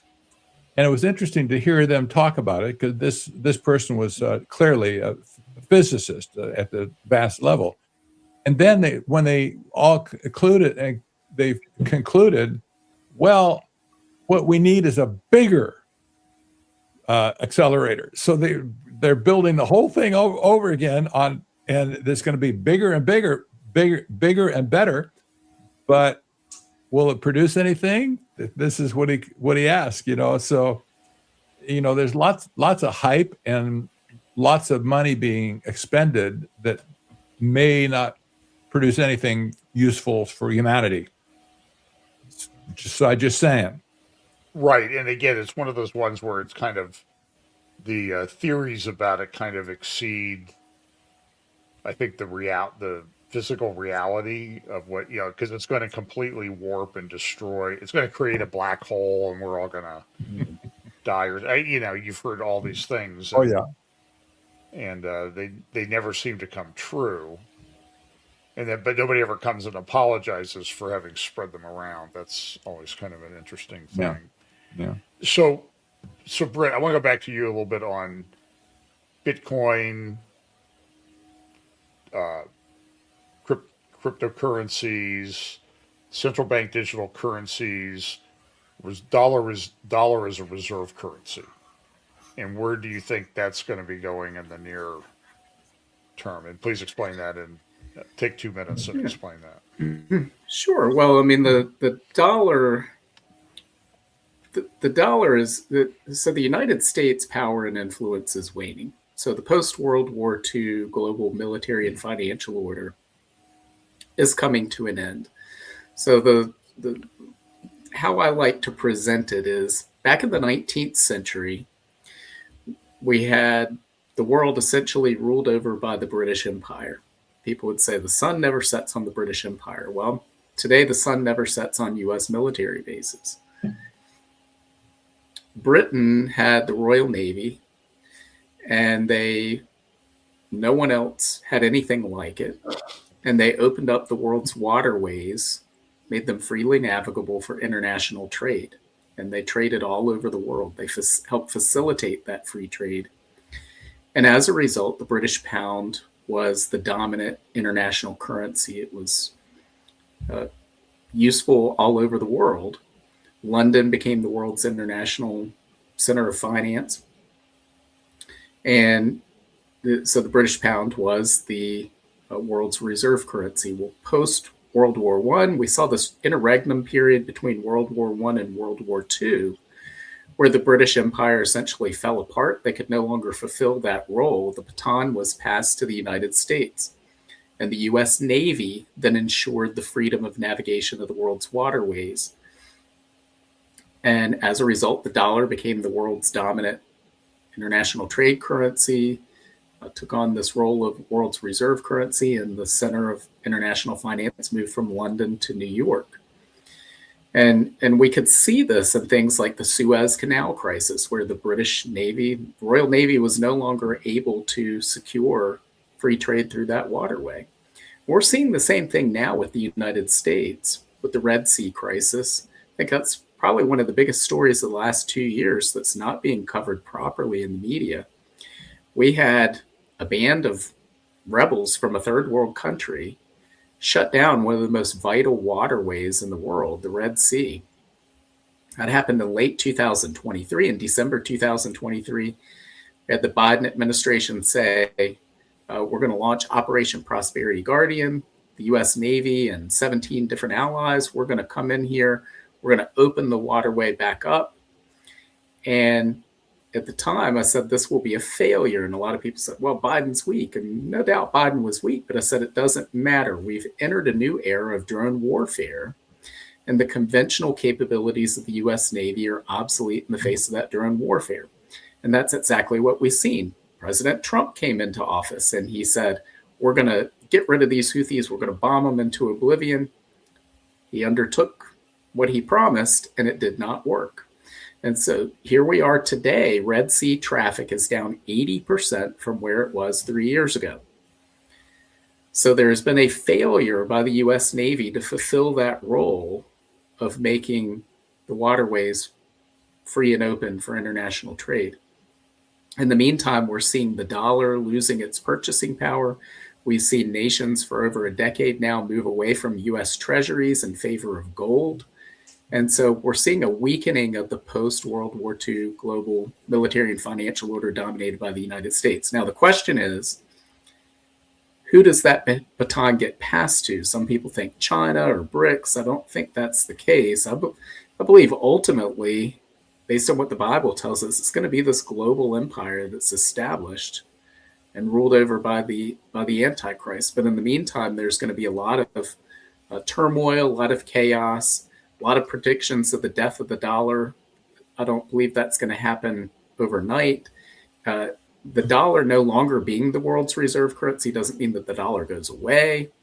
It just means it assumes a different role. But I would expect U.S. power to wane significantly and decrease significantly, especially if we hit the rapture and some of these other events that we've talked about. But that's what we would expect to see in the last days. We don't read in the Bible that the United States plays this prominent role in world affairs. So the role the United States has had post-World War II can no longer be in that end times world. And that's exactly where we're headed. Okay, so let me, so I sort of take, I have a basket view of different things that happen in the end times. So you would not believe the pile of stuff. Well, maybe you would. because maybe, hopefully you get it too. Or maybe I should give out your email addresses so you can share in it. All these different theories about everything in the end times. And so one of them is Babylon. What is Babylon of Revelation 17, 18? And we know I have a pile of people that is convinced it's the United States. I have a pile of people convinced it's Jerusalem. Others convinced it's Babylon rebuilt in Iraq. So let's just look at Babylon rebuilt in Iraq in light of what you just said, Britt, about the Reds. And by the way, I'm not saying that it's not going to be. I'm just saying is that if it's the great trade route, everybody's talking about IMEC and Red Sea corridors and Port and all of these things. And I guess my question is, and I don't know your positions on Babylon, whether it's in Iraq or not, but there's a significant portion of our community that thinks that. But isn't the same concerns about drone warfare shutting down the Red Sea equally of a concern of drone warfare or something else shutting down trade through Iraq, through the Persian Gulf, Iraq, the Port, and railways and all of that? Is what makes that different from the Red Sea and the Suez Canal? In terms of why hasn't it been shut down yet? No, I mean, I'm just saying everybody says, oh, Babylon's going to come and Babylon's going to take over all the world trade through this little tiny trade route. And I'm just saying is we just talked about the Red Sea being shut down by a relatively unsophisticated country, one of the worst starvation rates in the world. Why won't that happen to the Babylon trade route? Well, we read in Revelation 13:4, who can make war against the beast. So there won't be, it'll be a different world militarily. So I don't think there will be the ability to wage war against the beast at that point. Personally, I think there's going to be technology coming out that will solve the drone problem convincingly. Targeting systems, laser systems, other types of targeting, high-speed targeting stuff. It's just picture Iron Dome, not using rockets, but using lasers or some type of a magnetic beam. This is on the drawing boards, I think, right now, and they'll figure out a way to protect from drone attacks. I think in the end, however scary it seems right now, I think this is a problem that can be solved technologically. Yeah. So you would be buying Palantir stock, Patrick? No. I mean, this is the thing is we're scared of Palantir, right? And I don't like a lot of what they do either. But when I see the guy and he says, I like America and I want to be able to go out and destroy the other guy's army, if he's working for me, I'm kind of happy with that. You know what I mean? It's a paradox. I don't like it, but I also know that it's there. But I'm just not sure we've got a good explanation on how this exception comes about. That everything we're concerned about on trade routes, Panama Canal, Red Sea, all these things, and then it's just going to magically disappear when we get to a trade route through the Euphrates and Port. Let me just say that I think that it's one of two things. The U.S. is so powerful right now still that if we're talking about the tribulation coming in the next 10 years at some point, I mean, either the U.S. is Babylon, mystery form Babylon, or she doesn't exist, because the U.S. is so powerful right now that there's no way that she's not going to take some lead role in the way the world is set up today.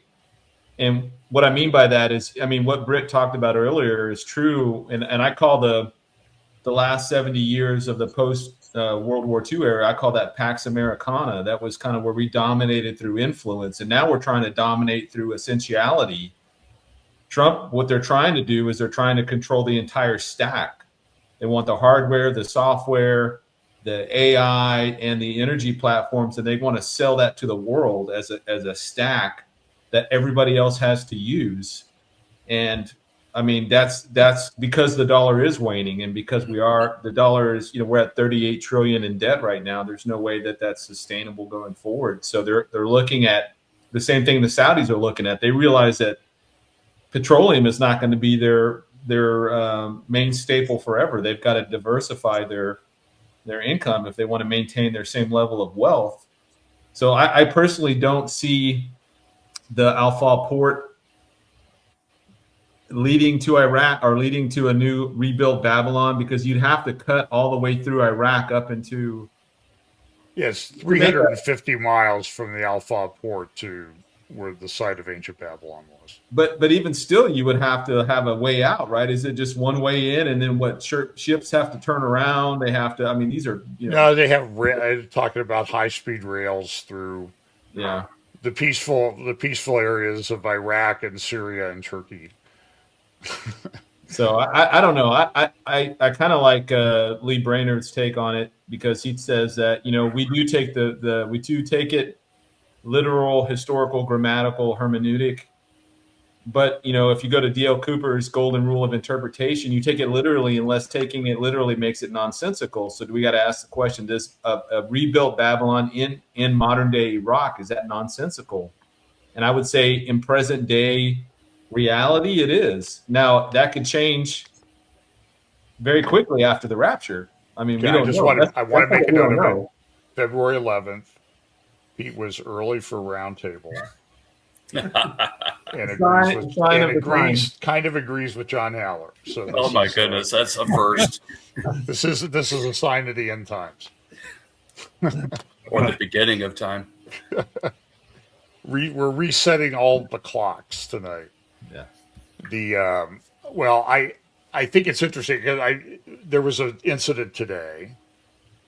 In fact, I get up this morning and I check my.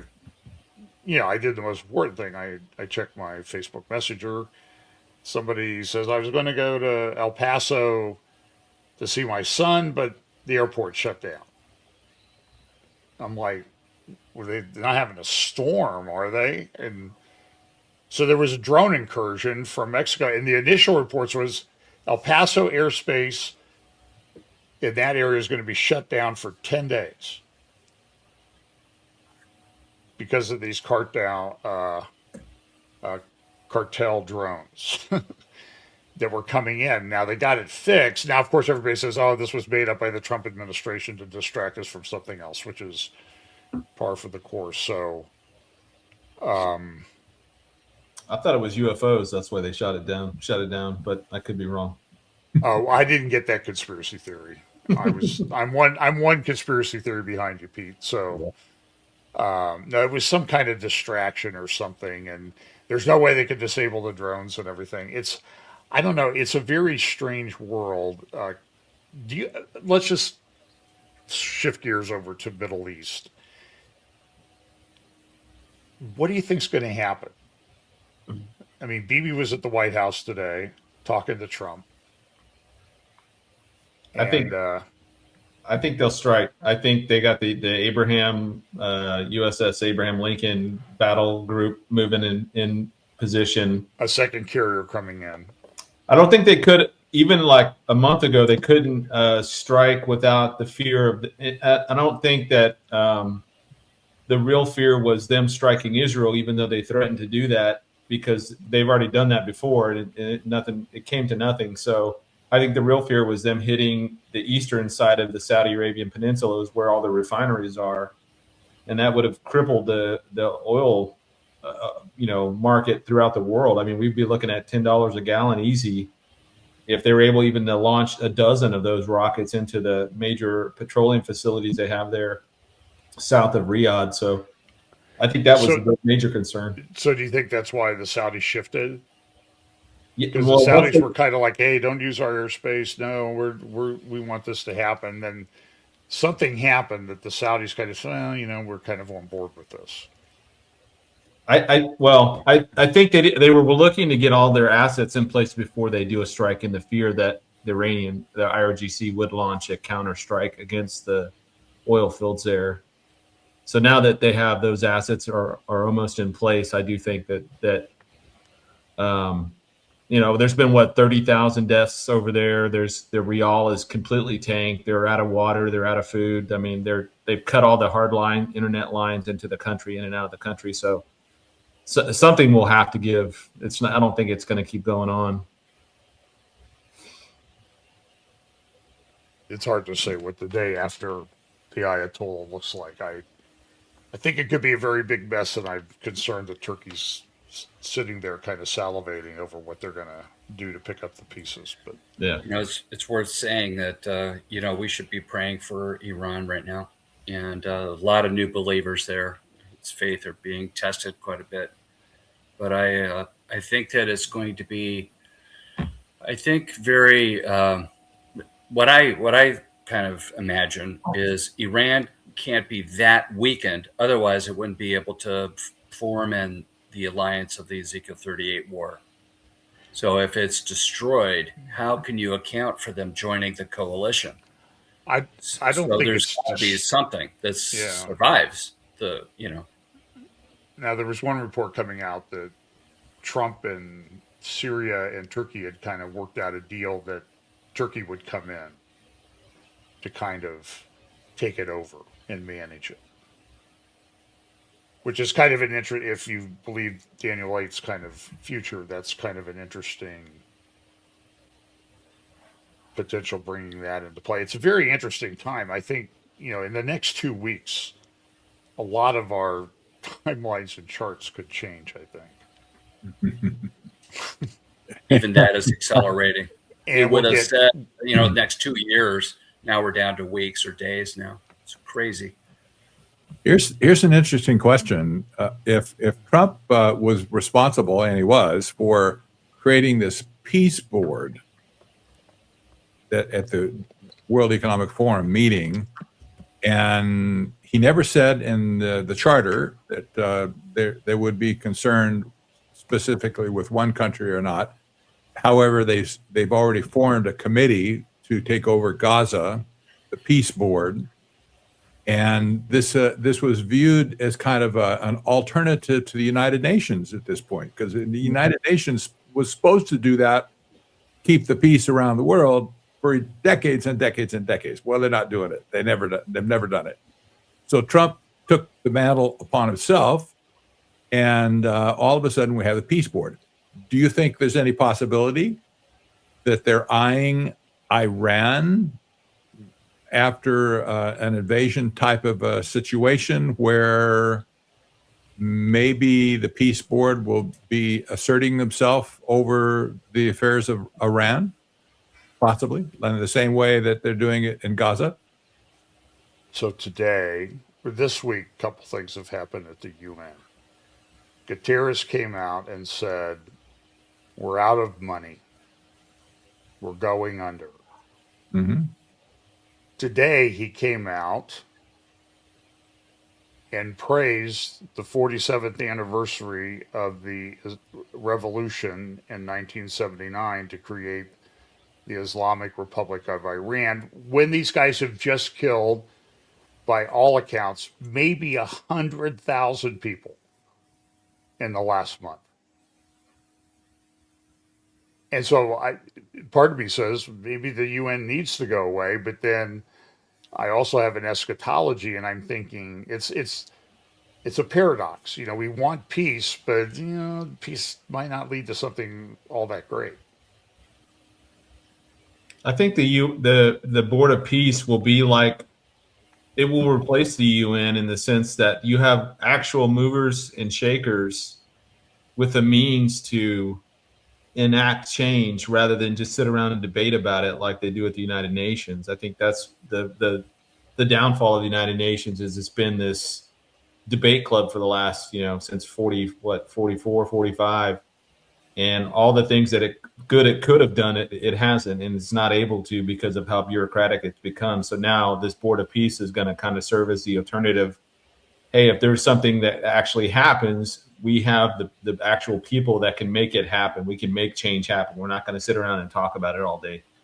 So I think that Board of Peace will probably transmogrify into some, I don't know if that's a real word or not, but that'll change and morph into some new global entity or some global body that will actually serve as like the world's policeman. A technocratic body.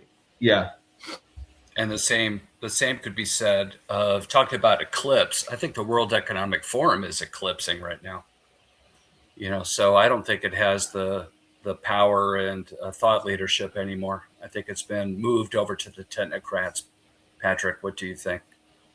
I do very strongly think that. However, you have to remember that Larry Fink just became a co-leader of the World Economic Forum. He's the head of BlackRock, the biggest corrupt fund in the world. I don't know how much money they manage, but it's just inconceivable. And he's a member of the Trilateral Commission, more importantly. So maybe he was set in to be the custodian as the World Economic Forum kind of gets shut down, if you will.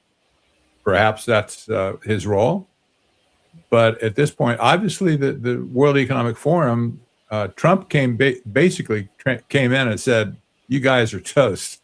Basically, that's my paraphrase. He said, "You guys are has-beens, and you're out of here," sort of thing.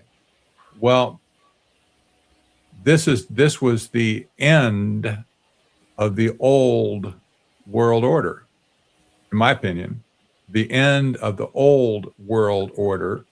And we look forward now to whatever this new world order will look like. In other words, out with the old and in with the new.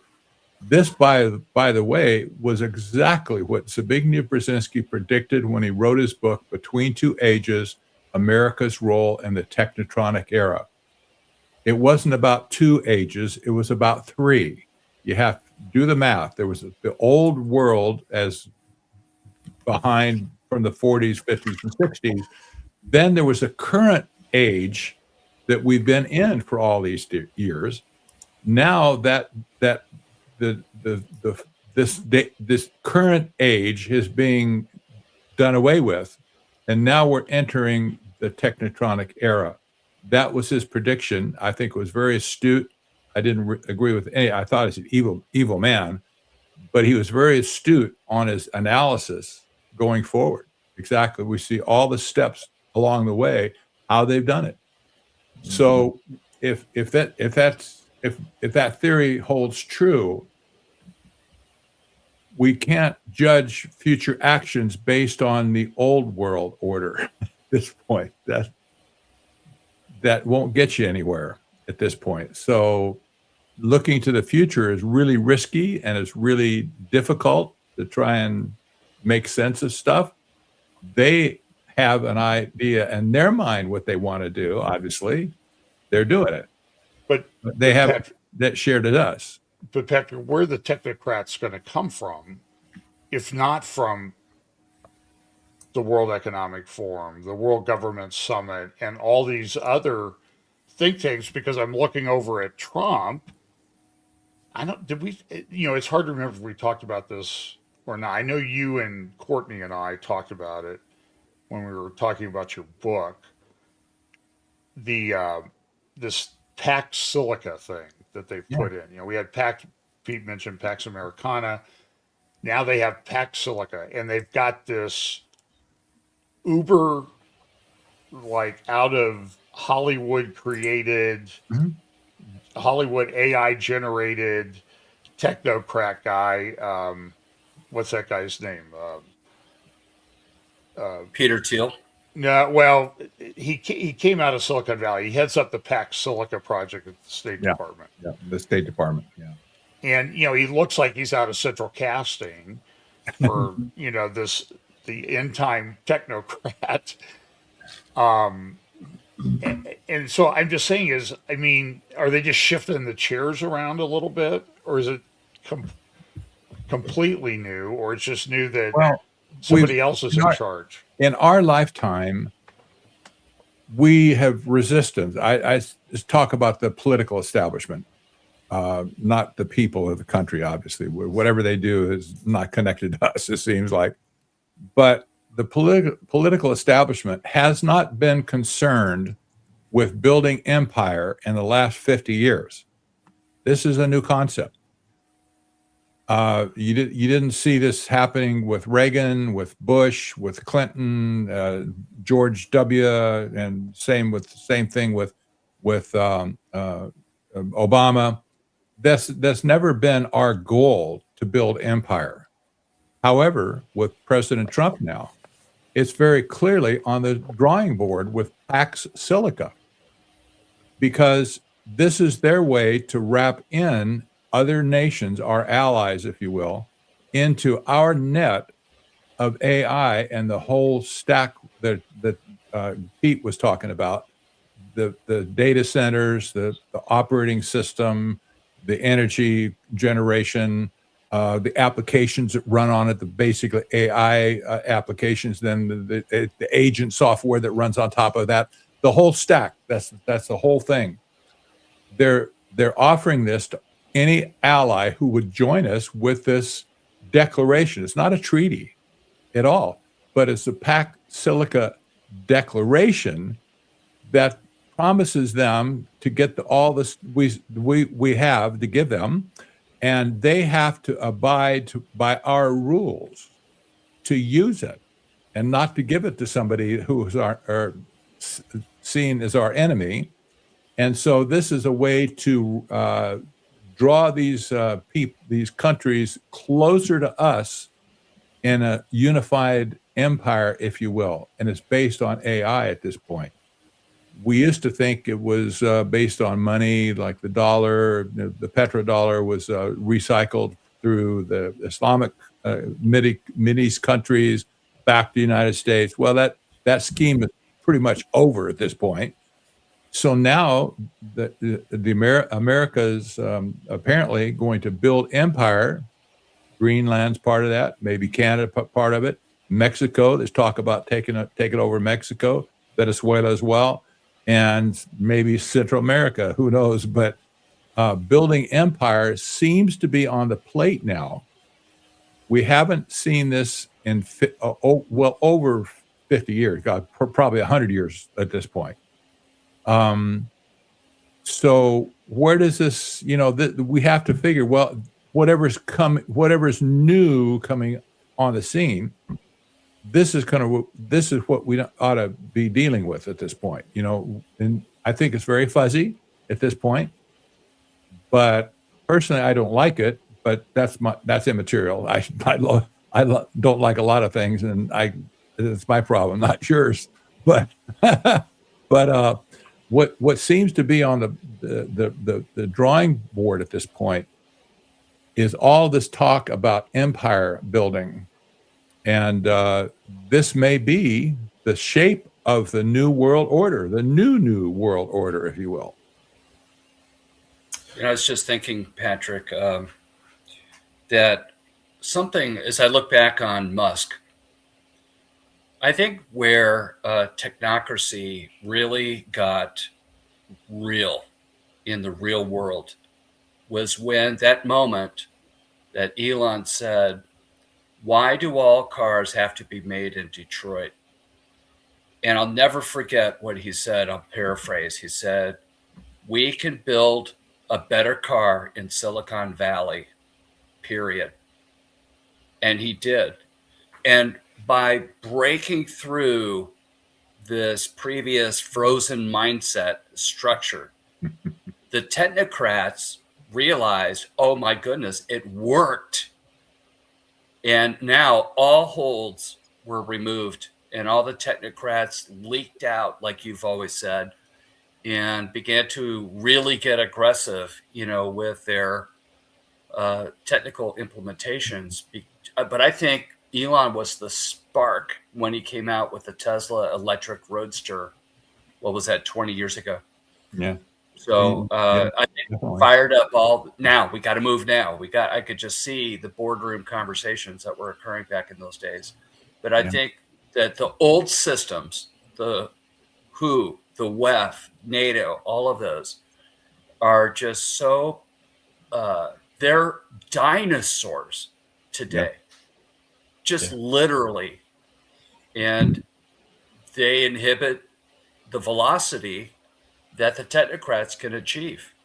Look at Anduril, Lucky Palmer, right? Or Palmer or Lucky. Palmer Lucky. That guy, all of a sudden, is one of the biggest advanced weapons manufacturers in the world. In what, 5 years? How does this happen? He's way ahead of other industrial complex stuff because they were moving too slow. If you got a $30,000 hammer and a $10,000 toilet seat, that's just not sustainable. So I think the technocrats are literally seizing control of everything that's playing right into the infrastructure that the beast system is going to rely on every level. Bypass the traditional copper wire or tower of broadcasting a telephone and television station message over the air or in cable and just go to space. I mean, they're just cutting all this fat out of the system right now, and it's getting so much leaner, which is why they can move so much faster.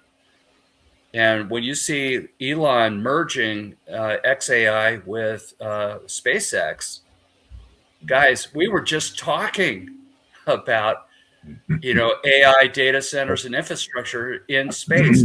Hello. There it is. You could just $1.5 trillion IPO, if I recall correctly. Britt, do you remember the exact number? I don't. No. Yeah, that sounds about right. Yeah. So it'll be the largest IPO by far of any company in history. Didn't he just have a car, one of his self-driving cars, self-drive from coast to coast without a human putting any kind of driving inputs into it? I think he did. Yeah, somebody did it. I don't know who. They're coming out with trucks now. I saw a Tesla truck. Yeah. By the way, parked in the middle of the road on a illegally parked, unloading stuff. That was funny. But, to your standards, it was illegal. Yeah, of course. Yeah. The thing about the United Nations and the WEF and all this stuff, if we look at Daniel chapter 2 and the statue, we look at the feet, it's mixed, the clay, the miry clay with the iron mixed together. And any way you look at that, that's unstable. And to me, it signals that it's an unstable system, that you have some that are very, very strong, and then you have a lot that are not strong at all. But regardless, when you put them together, miry clay being the wet moldable clay, you could mix the metal in there with it, but once it dries, it becomes brittle, and they don't adhere together. So whatever this final iteration of the world that is coming, it's going to be very highly unstable and volatile, is the way I would read it. And then, even with things like the Epstein list that just came out, you had Larry Fink in there mentioned very prominently, not prominently, but like in a not a good light. So, I mean, when you get guys like that, that's going to shake the markets up. We don't know what the impacts or the fallout of all that's going to be just yet. I mean, I know that Bitcoin, that didn't help Bitcoin at all when that came out. So let me give you another read on what's happening with Epstein. We haven't really talked about Epstein too much. I don't want to talk about him at all, but to say this, there's a thought overall. Why was this whole Epstein thing broken right now? In particular, there's a thought it has the power, like a hand grenade or a bomb going off in our country, to strip the last sense of trust from the American people towards the government. The government now is viewed uniformly as corrupt from the top to the bottom. And this would play into the technocrat hands perfectly if they could get rid of the political establishment once and for all. This has been a dream that goes back 100 years for them, to get rid of the political system. They may be close to doing it right now, because everybody's saying, look who I just found. Who's getting rid of the political system? Pardon? Who's getting rid of the The political technocrats. system? The technocrats have always had it in for the political system altogether. They wanted to get rid of the political system in 1932. They wrote to FDR for him to declare himself dictator and simply dismiss Congress. The rationale was, we have the science on our side. You don't need political discourse to discuss it. You're just going to do it. It's good we don't have anybody in power who might be inclined to do that now. Well, I know, I get it, but this has been a No, I'm being latent, facetious, of course. yeah, this has been a latent dream of theirs for a long time. It may be at this point that they can use this whole episode to completely destabilize our government system, basically neuter them, if you will, and that would default the vacuum that would be created, put it that way. The vacuum that could be created, the leadership vacuum, could be filled by this technocrat class in Washington, D.C. That's all I'm saying. They're all billionaires, by the way. Conveniently, they're all billionaires. They don't need tax money even to do what they're doing.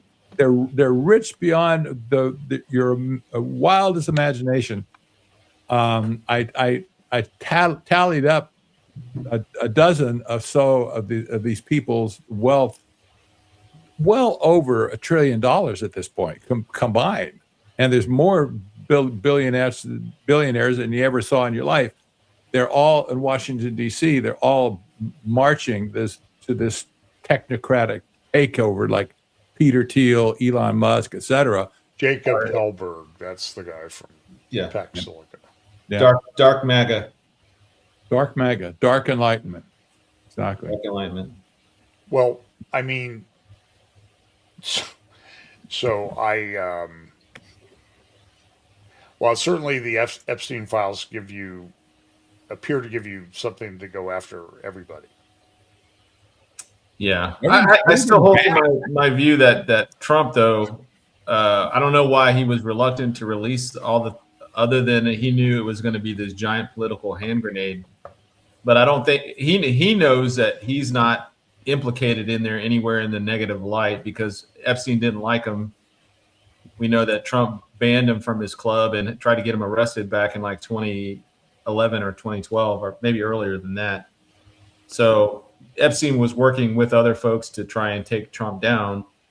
So I don't think that Trump himself was worried about it, but I do think he was worried about the fallout, because there's so many people going to be named in this thing. It's going to be very chaotic. But it does, to Patrick's point, it does, if Trump is heralding in the age of the technocracy, then, it may bolster Trump's legitimacy in terms of the claims he's making and his aims for 2026 and beyond, for controlling. So yeah, it'll be interesting to see. You said who were you talking about, Pete? For 2026 and beyond, the midterms and beyond. Yeah, who's going to control?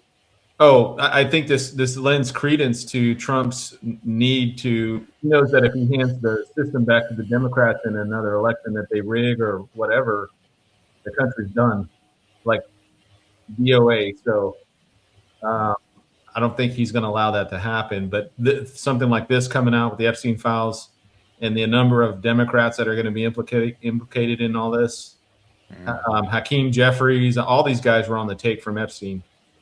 So it's going to be very, very bad for a lot of people. And we see across the UK, Norway, and I'm sure other nations. Here's what we do.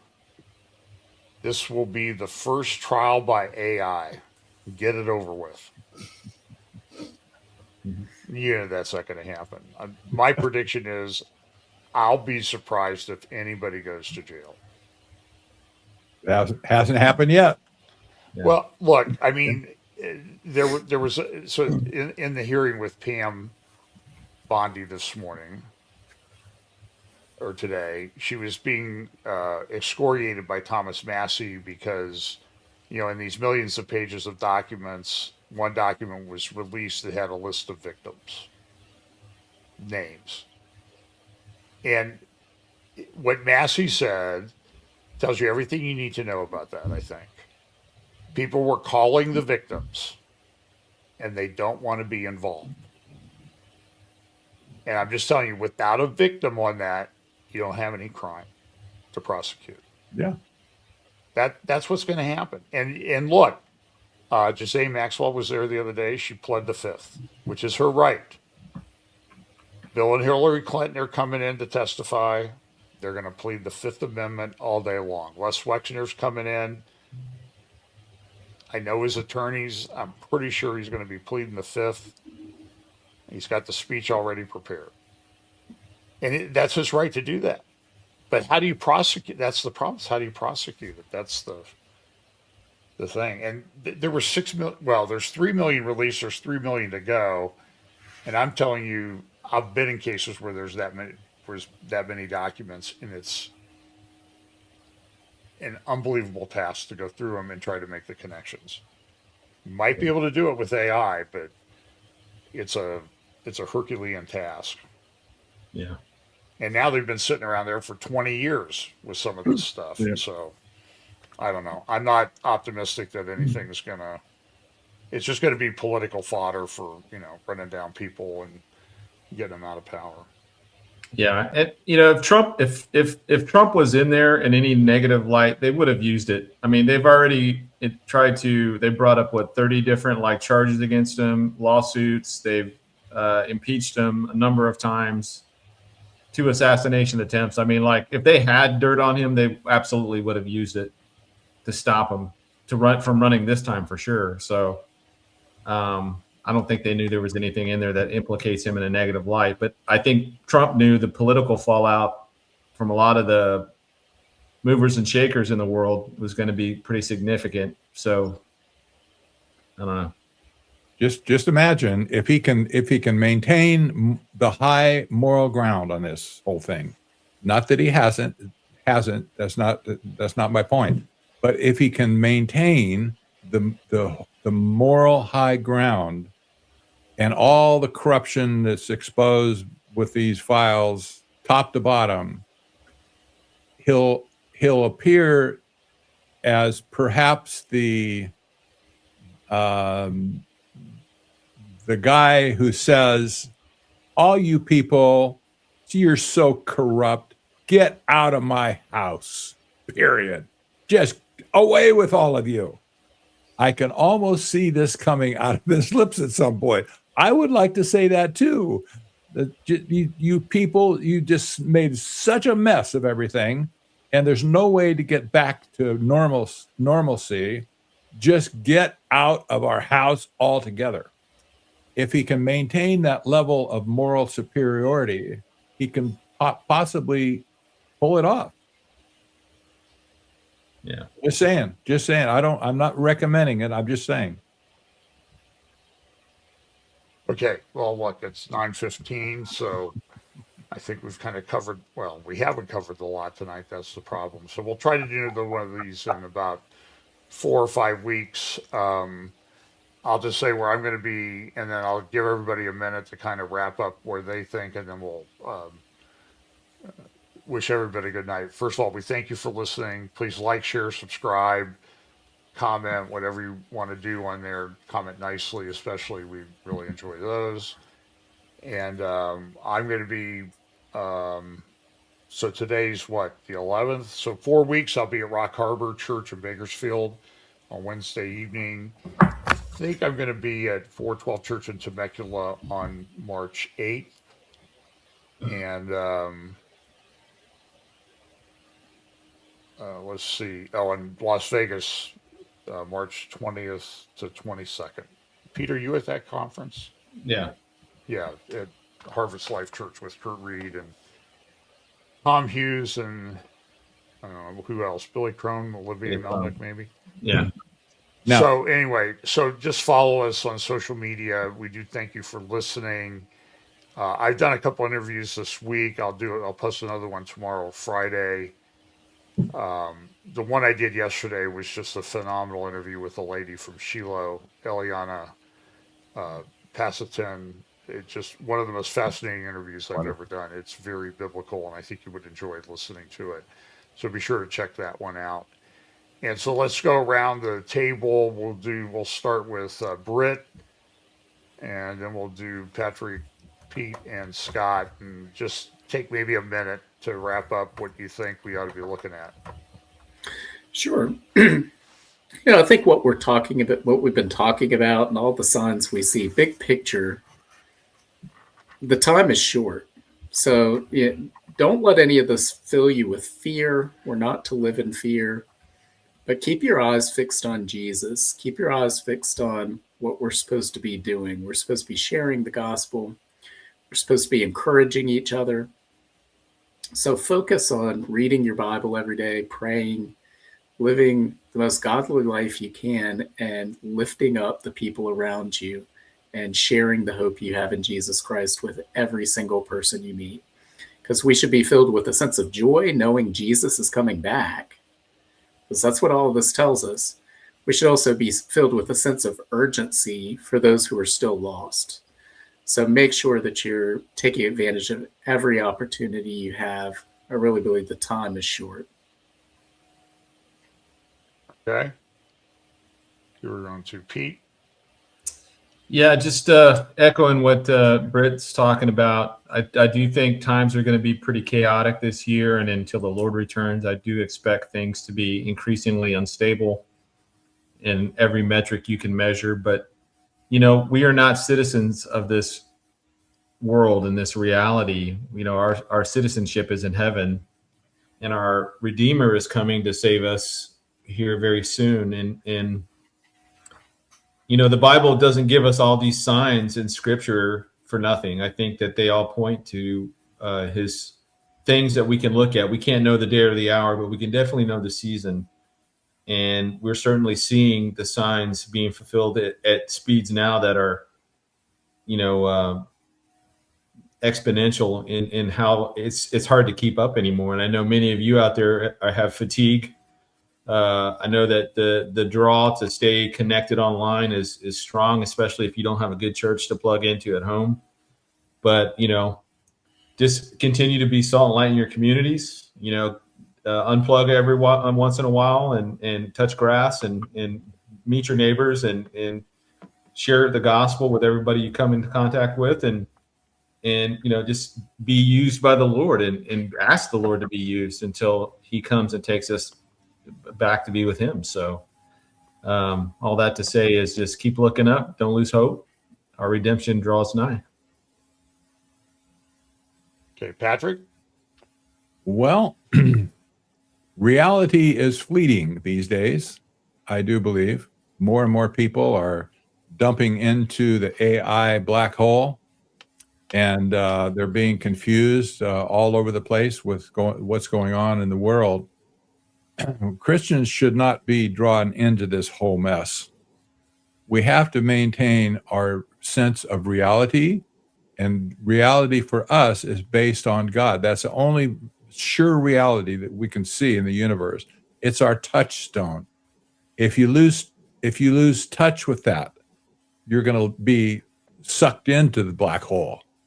So our goal, our mission at this point is to always be connected to the real reality that we face, that's defined by God himself. I know that sounds redundant maybe and impossible, but this is our goal. If you do not guard your mind and your heart for all of these things, you're going to have a screwed up mind and a screwed up heart. Put it that way. We have the resources to guard our mind and our heart in Christ Jesus. And the Bible is very clear on this. If we ignore that or just disregard, we'll be sucked in. that's my hope for anybody that listens to our musings here, if you will.